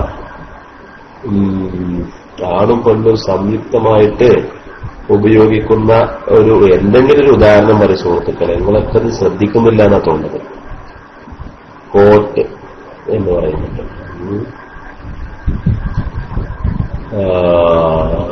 എന്താന്ന് മനസ്സിലാവുന്നില്ല. പുതപ്പ്. അതെ. പുതപ്പായിക്കോട്ടെ. പുതപ്പ് ആണും പെണ്ണും ഒക്കെ ഉപയോഗിക്കുന്നതാണ്. പുതപ്പ് ആണും പെണ്ണും ഉപയോഗിക്കുന്നത് മാത്രമല്ല, ചിലപ്പോ ആണിനും പെണ്ണിനും കൂടി ഒരു പുതപ്പേ ഉണ്ടാകലുള്ളൂ. അങ്ങനെയുണ്ട്. അല്ലേ? അപ്പൊ പുതപ്പ് ഉദാഹരണം നല്ല ഉദാഹരണമായിട്ടുണ്ട്. ആ ഉദാഹരണം എനിക്ക് ഇഷ്ടപ്പെട്ടു. അപ്പോ അതൊരു പ്രശ്നമല്ല. അതേസമയത്ത് ആണിനും മാത്രമായ വേഷം പെണ്ണ് ധരിക്കുക, പെണ്ണിനു മാത്രമായ വേഷം ആണ് ധരിക്കുക, ഇത് ഹറാമല്ലേ? അവിടെ അവിടെ അത് നിയ്യത്തുമായി ബന്ധപ്പെടേണ്ട കാര്യമില്ല. അവിടെ നിയ്യത്തിന്റെ പ്രശ്നം വരുന്നില്ല. അതേസമയത്ത് കുഫറുമായി ബന്ധപ്പെട്ടവർക്ക് നിയ്യത്തിന്റെ പ്രശ്നം വരും. കുഫർ എന്ന് പറഞ്ഞാൽ എല്ലാ കാര്യം ഇപ്പോ നമ്മളിപ്പോ എന്ത് ചെയ്തു, ഒരാള് ഒരു കല്ലിന്റെ മുമ്പിൽ ഒരു ഹിന്ദു കല്ലിന്റെ മുമ്പിൽ സുജൂദിൽ കിടന്നാല്, ഒരു ഹിന്ദു കല്ലിന്റെ മുമ്പിൽ സുജൂദിൽ കിടക്കുന്നത് കാണുമ്പോൾ അത് ശിർക്കാണെന്ന് നമ്മൾ പറയും. അതേസമയത്ത് നമ്മളിപ്പോ ഒരു കല്ല് മറയാക്കിക്കൊണ്ട് നിസ്കരിക്കുമ്പോൾ സുജൂദിൽ കിടന്നാലും അത് ശിർക്കാണെന്ന് പറയുന്നില്ല. എന്തായാലും കാരണം അത് രണ്ടും മനസ്സിലുള്ള വിശ്വാസവുമായി ബന്ധപ്പെട്ടുകൊണ്ടാണ് അത് തീരുമാനിക്കേണ്ടത്. ഈ കല്ലിനെ സംബന്ധിച്ച് ഇവനെന്ത് വിശ്വസിക്കുന്നു, അയാളെന്ത് വിശ്വസിക്കുന്നു. ഈ കല്ല് എന്ന് പറഞ്ഞാൽ ഒരു മറ മാത്രമാണ് എന്നാണ് വിശ്വാസമെങ്കിൽ അവിടെ പ്രശ്നം വരുന്നില്ല. അതേസമയത്ത് ഈ കല്ല് എന്ന് പറയുന്നത് ഞാൻ സുജൂദ് അർപ്പിക്കുന്ന വസ്തുവാണ് എന്ന വിശ്വാസമാണെങ്കിലോ, അപ്പൊ വിശ്വാസവും നിയ്യത്തും പലപ്പോഴും കടന്നു വരുന്ന മേഖലയാണിത്. അപ്പൊ ഹൈന്ദവർക്ക് മാത്രമായ ഒരു ആചാരം, ഒരു പ്രവൃത്തി, അത് തന്നെ ആരാധനയുടെ ഭാഗമായ ഒരു പ്രവൃത്തി, ആ പ്രവൃത്തി മുസ്ലിം അനുവർത്തിക്കുകയാണെങ്കിൽ അത് അവരുടെ ആ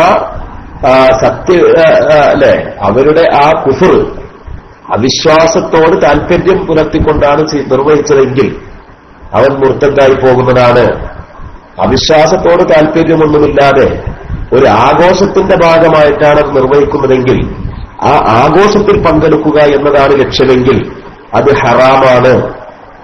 ഹറാമാണ്. ഇത് രണ്ടും ലക്ഷ്യമില്ല എങ്കിൽ അത് കറാഹത്താണ്.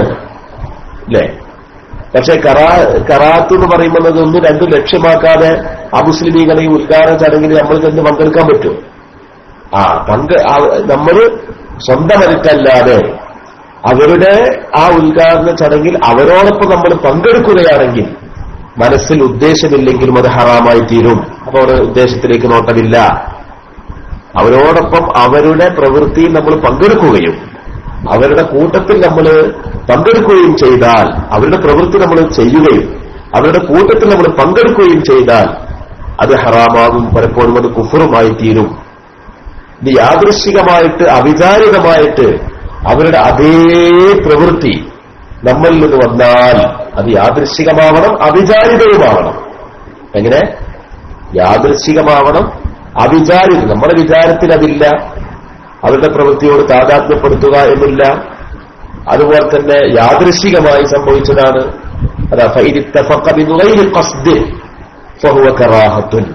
അത് കറാഹത്താണ്. ഏതുപോലെ നിസ്കാരത്തിൽ ഈ പൂണൂർ ധരിക്കുന്നത് പോലെ തട്ടം ധരിക്കുക എന്നുള്ളത് കറാഹത്താവാൻ കാരണം അത് അവരുടെ കൂട്ടത്തിൽ ചെയ്യലല്ല, അവരുടെ ഒരു ആചാരമായിട്ട് ചെയ്യല്ല. പക്ഷെ അവരൊരു സാദൃശ്യത അതിലുണ്ടായതുകൊണ്ട് അത് കറാഹത്തിന്റെ പരിധിയിൽ ഉൾപ്പെടും. ഒഴിവാക്കേണ്ടതാണ്. അതുകൊണ്ട് ഇസ്ലാമിനോട് യോജിച്ചതല്ല, അത് അനിസ്ലാമികമാണ് എന്നവിടെ പറയാം. ഇതാണ് ബഹുമാനപ്പെട്ട സമസ്തകളുടെ ജംഇയ്യത്തുൽ ഉലമ ഈ വിശാലമായ ആശയങ്ങളെല്ലാം ഉൾപ്പെടുത്തിക്കൊണ്ടാണ് അതിന്റെ പണ്ഡിതന്മാർ ഇവിടെ വിശദീകരിച്ചത് എന്ന് നമ്മൾ മനസ്സിലാക്കി കഴിഞ്ഞാൽ പിന്നെ മറ്റൊരു വ്യത്യാസപ്പെടുത്തലിലേക്ക് ആവശ്യമില്ല. മഖ്ബറുകളിൽ നടക്കുന്നത് ഒന്നുകിൽ നിലവിളക്ക് കത്തിക്കുന്നതോ അല്ലെങ്കിൽ അല്ലാത്ത വിളക്ക് കത്തിക്കുന്നതോ എന്ത് വിളക്കാനും വേണ്ടില്ല. നിലവിളക്ക് എന്നുള്ള ആ ഒരു പദപ്രയോഗത്തിൽ വലിയൊരു പ്രസക്തിയൊന്നുമില്ല എന്ന് എം.എം. അക്ബർ തന്നെ പറഞ്ഞത് നിങ്ങൾ കേട്ടില്ലേ? ആ നിലവിളക്ക് കത്തിക്കുക എന്ന് പറയുന്നത് ആദരവിന് അതൊരു കത്തിച്ചുകൊണ്ട് ബഹുമാനിക്കുക എന്നതല്ല. കത്തിച്ചുകൊണ്ട് ബഹുമാനിക്കുക എന്നതല്ല. കത്തിച്ചുകൊണ്ടുള്ള ബഹുമാനം ഇല്ല. കത്തിച്ചുകൊണ്ട് ബഹുമാനം ഇല്ല. തീ കത്തിച്ചുകൊണ്ടുള്ള ബഹുമാനം ഇല്ല. ബഹുമാനിക്കാൻ ഒരുപാട് തോരണങ്ങളെ കൊണ്ട് ബഹുമാനിക്കാം, മറ്റു രൂപത്തിൽ ബഹുമാനിക്കാം. ബഹുമാനത്തിന്റെ പല രൂപത്തിൽ നമുക്ക് ബഹുമാനിക്കാം. തീ കത്തിച്ചുകൊണ്ടുള്ള ബഹുമാനം എന്നൊന്നും ഇല്ല. അപ്പൊ അത് തീ കത്തിക്കുന്നത് ആ തീ കത്തിച്ചുകൊണ്ട് ബഹുമാനിക്കുക എന്നതിനു വേണ്ടിയാണ് എന്ന് ചില ആളുകൾ ന്യായീകരിച്ചത് ശരിയല്ല. അത് തീർത്തും തെറ്റാണ്. മറിച്ച് ബഹുമാനിക്കാൻ വേണ്ടി തീ കത്തിക്കും. തീ കത്തിച്ചുകൊണ്ട് ബഹുമാനിക്കുക എന്നതല്ല, മറ്റുള്ള ആളുകളെ ബഹുമാനം ഉണ്ടാവാൻ വേണ്ടി വിളക്ക് കത്തിക്കുക എന്നതാണ് അവിടെ നടക്കുന്നത്. അതാണെങ്കിൽ കുഴപ്പവുമില്ല. ഒരു സിഗ്നൽ എന്ന വിധത്തിൽ പ്രവർത്തിക്കുമ്പോൾ അതിൽ കുഴപ്പമില്ല. അത് തന്നെയാണ് മക്കാമുകളിൽ നടക്കുന്നത്. അങ്ങനെ ഒരു ഉറുഫ് കാലങ്ങളായി നടന്നു പോന്നാൽ ആ ഉറുഫ് നിലനിർത്തിക്കൊണ്ടുപോകുന്നതിനും യാതൊരു വിരോധവും ഇല്ല എന്നാണ് പരിശുദ്ധ ഇസ്ലാം പഠിപ്പിക്കുന്നത്. പൊന്നാനി പള്ളിയിൽ എന്തിനാണ് വിളക്ക് കത്തുന്നത്? ഇപ്പോഴും വിളക്ക് കത്തിക്കുന്നത് എന്തിനാണ്? ഇസ്ലാമിന്റെ യഥാർത്ഥമായ സംസ്കൃതി, യമനി പാരമ്പര്യത്തിൽ അധിഷ്ഠിതമായ ഈമാനും ഹിക്മത്തും മലബാറിലും കേരളത്തിലും സന്നിവിശേഷിപ്പിക്കുകയും അടിയുറപ്പിക്കുകയും ജനഹൃദയങ്ങളിൽ കടാത്ത വിളക്കായി ജ്വലിപ്പിക്കുകയും ചെയ്ത മഹാന്മാരായ മഹദൂമികളുടെ വൈജ്ഞാനിക പാരമ്പര്യത്തിന്റെ ഒരു അടയാളത്തെ നിലനിർത്തുക എന്നതാണ്. ഇത്രയും വലിയൊരു ചരിത്രത്തെ നിലനിർത്താൻ ആവശ്യമായ രൂപത്തിൽ അതിനുവേണ്ടി ധനം ചെലവാക്കുന്നതും എണ്ണ കൊടുക്കുന്നതും വിളക്ക് കത്തിക്കുന്നതും യാതൊരു വിരോധവും ഇല്ല എന്ന് നമ്മൾ മനസ്സിലാക്കുമ്പോൾ അതിനെയും മക്കാമിലെ നിലവിളക്കിനെയും ഉദ്ഘാടന വേദികളിലുള്ള നിലവിളക്കിനെയും ഒരേ ചരടിൽ കോർത്തിണക്കരുത്. അത് കോർത്തിണക്കിയതുകൊണ്ടാണ് അതിന്റെ വ്യത്യാസം പറയാൻ വേണ്ടി ആദരവിനെയും ആരാധനയും പിടികൂടാൻ ചില ആളുകൾ നിർബന്ധിതമായത്. അതിന്റെ ഒന്നും യാതൊരു ആവശ്യവും ഈ വിഷയത്തിൽ ഇല്ല എന്ന് എന്റെ പ്രിയപ്പെട്ട മുനികളെല്ലാവരും, എന്റെ പ്രിയപ്പെട്ട സുഹൃത്തുക്കളെല്ലാവരും മനസ്സിലാക്കണമെന്ന് മാത്രം ഈ സന്ദർഭത്തിൽ ഉണർത്തിക്കൊണ്ട് ഞാൻ വാക്കുകൾ ഉപസംഹരിക്കുകയാണ്. നിലവിളക്ക് കൊളുത്തി ഉദ്ഘാടനം ചെയ്യുമ്പോൾ ഉണ്ടാകുന്ന ഹൈന്ദവ ആചാരങ്ങളുടെ സ്വഭാവങ്ങൾ എന്തൊക്കെയാണെന്ന് വിശദമായി പ്രതിപാദിക്കുന്ന ഒരു ഗ്രന്ഥം തന്നെ എന്റെ കയ്യിലുണ്ട്. അതിന്റെ പേര് താളിയോല എന്നാണ്. ഹൈന്ദവ ആചാര വിശ്വാസ രഹസ്യങ്ങൾ എന്നാണ് ആ പുസ്തകത്തിന്റെ പേര്. വെങ്ങാനൂർ ബാലകൃഷ്ണൻ എന്ന ഒരു ആളാണ് അത് എഴുതിയിട്ടുള്ളത്. അതിന്റെ പ്രസാധകർ അഡോൺ പബ്ലിഷിംഗ് ഗ്രൂപ്പ് എന്ന് പറയുന്ന തിരുവനന്തപുരത്തുള്ള ഒരു പബ്ലിഷിംഗ് ഗ്രൂപ്പാണ് ഇത് പ്രസിദ്ധീകരിച്ചിട്ടുള്ളത്. അതിന്റെ 95 മുതൽ 96, 97, 98, 99, 100, 101, 102, 103, 95 മുതൽ 103 വരെ പേജുകളിൽ ഹൈന്ദവ ആചാര വിശ്വാസമായ നിലവിളക്ക് എന്താണ് എന്ന് കൃത്യമായി പറയുന്നുണ്ട്. അതൊരിക്കലും തന്നെ മക്കാമുകളിലുള്ള നിലവിളക്കിനോട് ബന്ധം ഇല്ല. അതിന് ഞാൻ വെറുതെ പറയല്ല, ഞാനതിന്റെ ഏതാനും ചില ഭാഗങ്ങൾ മാത്രമാണ് ഈ വായിച്ചു തരാം. ഇതിന് പറയുന്നത് നിലവിളക്ക് തെളിക്കുമ്പോൾ തെക്കോട്ട് തിരിയിടുന്നത് നിഷിദ്ധമാണ്. അവരുടെ രീതി നിങ്ങൾ മനസ്സിലാക്കണം. നിലവിളക്ക് തെളിക്കുമ്പോൾ തെക്കോട്ട് തിരിയിടുന്നത് നിഷിദ്ധമാണ്. എള്ളെണ്ണ കൊണ്ട് തന്നെയാകണം വിളക്ക് കത്തിക്കേണ്ടത്. ശരിയെ പ്രസാദിപ്പിച്ച് അനുഗ്രഹം നേടാൻ വേണ്ടിയാണ് എള്ളെണ്ണ ഉപയോഗിക്കുന്നത്. എള്ളെണ്ണയാകട്ടെ ശരിഗ്രഹത്തെയാണ് പ്രതിനിധാനം ചെയ്യുന്നത്. വറുത്ത എണ്ണ കൊണ്ട് വിളക്ക് കത്തിക്കരുത്. പിന്നെ പറയുന്നത് എന്താണ്? ഏകവർത്തിർമ ഹാവ്യാതിർ ദിവർത്തിസ്തു മഹദ്ധനം ത്രിവർത്തിർമോഹമാനസ്യം ചതുർവർത്തിർദരിദ്രത പഞ്ചവർത്തിസ്തു ഭദ്രംസ്യ ദ്വിവർത്തിസ്തു സുശോഭനം. ഇതിന്റെ അർത്ഥം വെക്കുന്നത് നമ്മളെ പിന്നെ ഓണമ്പള്ളി ഉസ്താദിലേക്ക് തന്നെ ബന്ധപ്പെടേണ്ടി വരും. കാരണം ഒരു സംസ്കൃതത്തിന് വലിയ പണ്ഡിതനല്ലേ. അപ്പോ എന്താണ് പറഞ്ഞത്? വർത്തി എന്ന് പറഞ്ഞാൽ തിരിയുന്ന ദീപനാളെന്നാണ് വർത്തി എന്ന് പറഞ്ഞാൽ. വർത്തിയെ പറ്റിയാ പറഞ്ഞത്. ഏകവർത്തിർമ ഹാവ്യാധിർ ദ്വിവർത്തിസ്തു മഹദ്ധനം ത്രിവർത്തിർമോഹമാനസ്യം ചതുർവർത്തിർദരിദ്രത. പല്ല് തേക്കാത്തവരൊന്നും വായിക്കാൻ നിൽക്കണ്ട. പഞ്ചവർത്തിസ്തു ഭദ്രംസ്യ ദ്വിവർത്തിസ്തു സുശോഭനം. സന്ധ്യയ്ക്ക് ഈശ്വര സമർപ്പണത്തിന് വേണ്ടി കത്തിക്കുന്ന നിലവിളക്കിനെ തിരിയെപ്പറ്റിയാണ് മുകളിൽ പറഞ്ഞിരിക്കുന്നത്. ഒറ്റത്തിരി മാത്രമിട്ട് വിളക്ക് കത്തിച്ചാൽ മുതിർന്നവർ വഴക്കു പറയും. ഒറ്റത്തിരി ലോകത്തിന്റെ ലക്ഷണമെന്നാണ് അവർ പറഞ്ഞിരുന്നത്. 3 തിരിയിട്ട് കത്തിച്ചാൽ അത് ആലസ്യത്തിന്റെ ലക്ഷണമാണെന്നും 4 തിരിയാകട്ടെ ദാരിദ്ര്യത്തിന്റെ ലക്ഷണമാണെന്നുമാണ് അറിവുള്ളവർ പഠിപ്പിച്ചിട്ടുള്ളത്. അറിവുള്ളവർ എന്ന് പറഞ്ഞാൽ ഹൈന്ദവ പണ്ഡിതന്മാരാട്ടോ, അല്ലാതെ നമ്മളെ മക്കളല്ല. എന്നാൽ 2 തിരിയിട്ട് കത്തിച്ചാൽ അഥവാ കിഴക്കോട്ടും പടിഞ്ഞാറോട്ടും ഉത്തമം നന്നെന്നും തിരി 5 ആയാൽ വളരെ നല്ലതാണെന്നുമാണ് ആചാര്യന്മാർ വിധിച്ചിട്ടുള്ളത്. പിന്നെ പറയാം, ഓട്ടുവിളക്കെന്നാൽ ലോഹനിർമ്മിതമായ ഓട് കൊണ്ടുണ്ടാക്കിയതെന്നർത്ഥം. കത്തിക്കേണ്ട എണ്ണ എള്ളെണ്ണ തന്നെയായിരിക്കണം.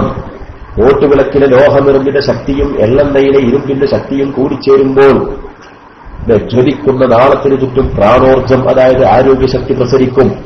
ഈ ജ്വാല ദുഷ്ടമൂർത്തികളെ ഇല്ലാതാക്കുമെന്ന് മുത്തശ്ശിമാർ പറയുമായിരുന്നു. അതൊക്കെ ഒരു മുത്തശ്ശി കഥയാണെന്ന് വെച്ചാൽ മതി. പിന്നെ പറയാം, ത്രിസന്ധ്യ നേരത്ത് ദീപം കത്തിക്കേണ്ടതിന്റെ ആവശ്യകതയെപ്പറ്റിയും തിരികളുടെ എണ്ണത്തെപ്പറ്റിയുമൊക്കെ ആചാര്യന്മാർ സവിസ്തരം പ്രതിപാദിച്ചിട്ടുണ്ട്. അതുപോലെ തന്നെ ഒരു നാഴിക മുമ്പ് ദീപം കത്തിക്കണമെന്നും അവർ വിധിച്ചിട്ടുണ്ട്. സന്ധ്യയാകുന്നതിന് മുമ്പ് തിന്മയുടെ പ്രതീകമായ മൂദേവി അഥവാ മുച്ചേട്ട കടന്നുവരും. അതുകൊണ്ടാണ് സന്ധ്യക്കും ഒരു നാഴിക മുമ്പ് വിളക്ക് കത്തിക്കണമെന്ന് പറയുന്നതെന്നാണ് പലരും കരുതി വെച്ചിരിക്കുന്നത്. അതുവഴി തിന്മയെ ഗ്രഹത്തിൽ പ്രവേശിക്കാൻ അനുവദിക്കാതെ നന്മയുടെ പ്രതീകമായി കരുതിപ്പോരുന്ന ശ്രീദേവിയെ ആവാഹിക്കാൻ കഴിയും. 2 സന്ധ്യകളിലും നിലവിളക്ക് കൊളുത്തുമ്പോഴും വിളക്ക് കൊളുത്തിക്കൊണ്ടുവരുമ്പോഴും വടക്കുവശത്തെ വാതിൽ അടച്ചിടണമെന്ന് പഴമക്കാർ ഉപദേശിച്ചിട്ടുണ്ട്. സൂര്യോദയത്തിലും സൂര്യാസ്തമയത്തിലുമാണ് വിളക്ക് കത്തിക്കുന്നത്. രാവിലെ ബ്രഹ്മമുഹൂർത്തത്തിലും വൈകിട്ട് ഗോധൂളി മുഹൂർത്തത്തിലുമാണ് നിലവിളക്ക് ജ്വലിപ്പിക്കുന്നത്. സൂര്യോദയത്തിന് മുമ്പുള്ള 48 മിനിറ്റാണ് ബ്രഹ്മമുഹൂർത്തം. സൂര്യാസ്തമയം മുതലുള്ള 40 മിനിറ്റാണ് ഗോധൂളി മുഹൂർത്തം എന്ന് പറയുന്നത്. 2 സന്ധ്യകളിലും നിലവിളക്ക് കത്തിക്കുന്നത് മലയാളിയുടെ ശീലമാണെങ്കിലും വൈകുന്നേരത്ത് മുറ്റം അടിച്ചു വാരിയിട്ട് വിളക്ക് കൊളുത്താവൂ എന്നൊരു നിർബന്ധമുണ്ട്. നിലവിളക്ക് കൊളുത്തുന്നതിന്റെ അതിന്റെ വുജൂബുണ്ട്, അതിന്റെ അർക്കാനുണ്ട്, ഷുറൂത്തുണ്ട്, സുന്നത്തുകളുണ്ട്, ആദാബുകളുണ്ട്. പലരുണ്ടെന്നാ പറയാൻ പോണത്. നമ്മളെ ഫിഖ്ഹല്ല വായിക്കുന്നത്, ഫത്തുൽമീനല്ല വായിക്കുന്നത്. ഇത് വായിക്കുന്നത് വിശ്വാസങ്ങളും ആചാരങ്ങളും ഹൈന്ദവ വിശ്വാസങ്ങളും ആചാരങ്ങളും എന്നുള്ള പുസ്തകമാണ് വായിക്കുന്നത്. അപ്പൊ അതിലാ പറയുന്നത്, എന്താ പറയുന്നത്, വൈകുന്നേരത്ത് മുറ്റം അടിച്ചു വാരിയിട്ടേ വിളക്ക് കൊളുത്താവൂ എന്നൊരു നിർബന്ധമുണ്ട്. ദേവപ്രീതിക്ക് വേണ്ടിയാണ് ഇങ്ങനെ ചെയ്യുന്നതെന്ന് വിശ്വാസി മനസ്സിലാക്കിയിട്ടുണ്ട്. സർപ്പത്തിന് മാത്രമല്ല നാം വിളക്ക് വെക്കുന്നതെന്നും സർപ്പം അധിവസിക്കുന്ന സർപ്പക്കാവുകളെയാണ് വിളക്ക് തെളിച്ചാരാധിക്കുന്നതെന്നുമുണ്ട് എന്നതുമാണ് യാഥാർത്ഥ്യം. വൃക്ഷപൂജ എന്നത് ആത്മപൂജ കൂടിയാണ്. വൃക്ഷലതാദികളെയും പക്ഷിമൃഗാദികളെയും ആത്മതുല്യം സ്നേഹിക്കുകയും ആദരിക്കുകയും ചെയ്യുന്നതിലൂടെ സർവ്വതിലും കുടികൊള്ളുന്ന ചൈതന്യം ഈശ്വരൻ തന്നെയാണെന്നുള്ള അദ്വൈത വേദാന്ത ദർശനത്തിന്റെ അടിസ്ഥാനത്തിൽ ജീവകാരുണ്യം ഈശ്വരോപാസനയും അഹിംസാവ്രതവും തന്നെ. കൂറ്റൻ വൃക്ഷങ്ങളും കുറ്റിച്ചെടികളും ഔഷധ സസ്യങ്ങളുമൊക്കെ കൊണ്ട് നിബിഡമായ സർപ്പക്കാവുകളിൽ സർപ്പദേവതകൾ കുടികൊള്ളുന്നുവെന്നാണ് സങ്കല്പം എന്നിങ്ങനെ പറഞ്ഞിട്ട് ഞാൻ കുറച്ചൊക്കെ വായിച്ചതാണ്, നിങ്ങൾ വായിച്ചിട്ടില്ല. ഇതൊക്കെ പഠിച്ച ഹിന്ദു ഉണ്ടോ ചോദ്യം. അത് പിന്നെ ഹിന്ദുവിനോട് ചോദിക്കേണ്ട ചോദ്യമാണ്. നിങ്ങളെ മതം ശരിക്കും പഠിക്കുന്നുണ്ടോ എന്നുള്ളത് അവരോട് ചോദിക്കേണ്ട ചോദ്യമാണ് കേട്ടോ. അപ്പൊ രൂപത്തിൽ ഇതൊക്കെ ഇങ്ങനെയുള്ള അതാണ് നിലവിളക്ക് കൊടുത്ത് ഉദ്ഘാടനം ചെയ്യുക എന്നുള്ളതിൽ അടങ്ങിയിട്ടുള്ള സങ്കല്പങ്ങളൊക്കെ. അതിനെയാണ് നമ്മൾ നിലവിളക്ക് കൊളുത്തുക എന്ന് പറയുന്നത്. അല്ലാതെ മക്കബറയിൽ ഇങ്ങനെ തെക്കോട്ട് തിരി കൊളുത്താൻ പാടില്ല എന്ന് മക്കബറയിൽ ഒരു വിശ്വാസം ഉണ്ടോ? തെക്കോട്ട് എന്താ ഞാൻ ക്ലാസ് മാറിയോ എന്ന് ചോദിക്കുന്നത് ഹിന്ദുക്കളെ ക്ലാസ്സാണ് വിചാരിച്ചോ? ഹിന്ദു സുഹൃത്തുക്കളെ ക്ലാസ് നമ്മൾ ഹിന്ദു സുഹൃത്തുക്കളെ അപഹസിക്കുകയോ കളിയാക്കുകയോ പരിഹസിക്കുകയോ ഒന്നും അല്ലട്ടോ. ഇതിലൊരിക്കലും വർഗീയതയില്ല. അവർക്ക് അവരുടെ ആചാരം നിലനിർത്തി പോയിക്കോട്ടെ. നമ്മൾ അതിനെക്കുറിച്ചൊന്നും പറയുന്നത്, നമ്മുടെ ആചാരത്തെക്കുറിച്ച് അവരൊന്നും പറയുന്നില്ലല്ലോ. നിങ്ങളെന്താ അങ്ങനെ സുജൂദ് ചെയ്യണത്? നിങ്ങൾ സുജൂദ് ചെയ്യുമ്പോൾ എന്താ നെറ്റിത്തടം നിലത്ത് വെച്ചുകാണ്ട് ഊരെ പൊന്തിക്കണമെന്തിനാ? ഞങ്ങൾ സുജൂദ് ചെയ്യുന്ന മാതിരി മാറിടം നിലത്തേക്ക് തട്ടുന്ന രൂപത്തിൽ 2 കൈകളും കൈ കൂപ്പി നിൽക്കുന്ന 2 കൈകളും മുന്നോട്ട് നിവർത്തി നീട്ടിയിട്ട് കൈ കൂപ്പുന്ന വിധത്തിലുള്ള എന്താണ് പുഷപ്പ് അങ്ങനെയൊക്കെ കൂടെ ഒന്നിപ്പോ അവര് നമ്മളോട് ചോദിക്കാറില്ലല്ലോ. അപ്പോ അവരുടെ ആചാരത്തോട് നമ്മളും പോണ്ട, നമ്മളെ ആചാരത്തിലേക്ക് അവരായിക്കൊണ്ടും വരണ്ട. ആ ഒരു രൂപത്തിൽ നാനാതത്വത്തിൽ അവിടെ എത്ര താഴ്ന്നറിയില്ല. നാനാതത്വത്തിൽ എന്ന് പറയുന്ന ആ ഏകതയാണ് ഇന്ത്യ മഹാരാജ്യത്തിന്റെ മതേതര സങ്കല്പം എന്ന് പറയുന്നത്. അതങ്ങനെ മുന്നോട്ട് പോകട്ടെ. അത് തച്ചു കളയാനോ അതിനെ തച്ചുടക്കാനോ ഉള്ള ഒരു ശ്രമവും ഇവിടെ നടക്കാതെ എല്ലാ മതങ്ങളും ആ മതങ്ങളായിട്ട് മുന്നോട്ട് പോട്ടെ. ഓരോ മതങ്ങളും ആ മതവിഭാഗങ്ങളുടെ ആചാരങ്ങളുമായിട്ട് മുന്നോട്ട് പോകട്ടെ. ഒരു മതവിഭാഗത്തിന്റെ ആചാരത്തെ നിലനിർത്താൻ വേണ്ടി മറ്റു മതവിഭാഗക്കാരെന്ത് ചെയ്യണ്ട, ഒന്നും ചെയ്യണ്ട. അതിനുവേണ്ടി സഹായം കൊടുക്കണ്ട, അതിനുവേണ്ടി കിറ്റ് കൊടുക്കണ്ട, അതിനുവേണ്ടി ഒന്നും ചെയ്യണ്ട. മനസ്സിലായി? നമ്മളെ പെരുന്നാൾ അവരെ ആഘോഷിക്കുന്നില്ലല്ലോ. പിന്നെന്തിനാ അവരുടെ ആഘോഷം നമ്മൾ നടത്തുന്നത്? നമുക്ക് നമ്മുടെ ആഘോഷങ്ങൾ ഇഷ്ടം പോലല്ലേ. നമുക്ക് ചെറിയ പെരുന്നാളല്ലേ, വലിയ പെരുന്നാളല്ലേ, നബിദിനാഘോഷമല്ലേ, വിവാഹാഘോഷമല്ലേ, സ്ഥാപനങ്ങളുടെ ആഘോഷങ്ങളില്ലേ, സംഘടനകളുടെ ആഘോഷങ്ങളില്ലേ, വ്യക്തികളുടെ ആഘോഷങ്ങളില്ലേ. അതൊക്കെ ഉഷാറായിട്ട് നടക്കുക കേട്ടോ, ഇൻഷാ അല്ലാഹ്. അപ്പൊ ഞാൻ വാക്ക് നിർത്തുകയാണ്. ഈ വിഷയവുമായിട്ട് ബന്ധപ്പെട്ട് എന്തു സംശയങ്ങൾ നിങ്ങൾക്കുണ്ടെങ്കിലും ചോദിക്കാനുള്ള അവസരം, അത് നിങ്ങൾക്ക് എവിടുന്ന് കിട്ടിയ സംശയമാണെങ്കിലും ശരി, നിങ്ങൾക്ക് അതിനുള്ള സമയമാണ് വരാൻ പോകുന്നത്. ഒരുപാട് സമയം നീണ്ടുപോയി.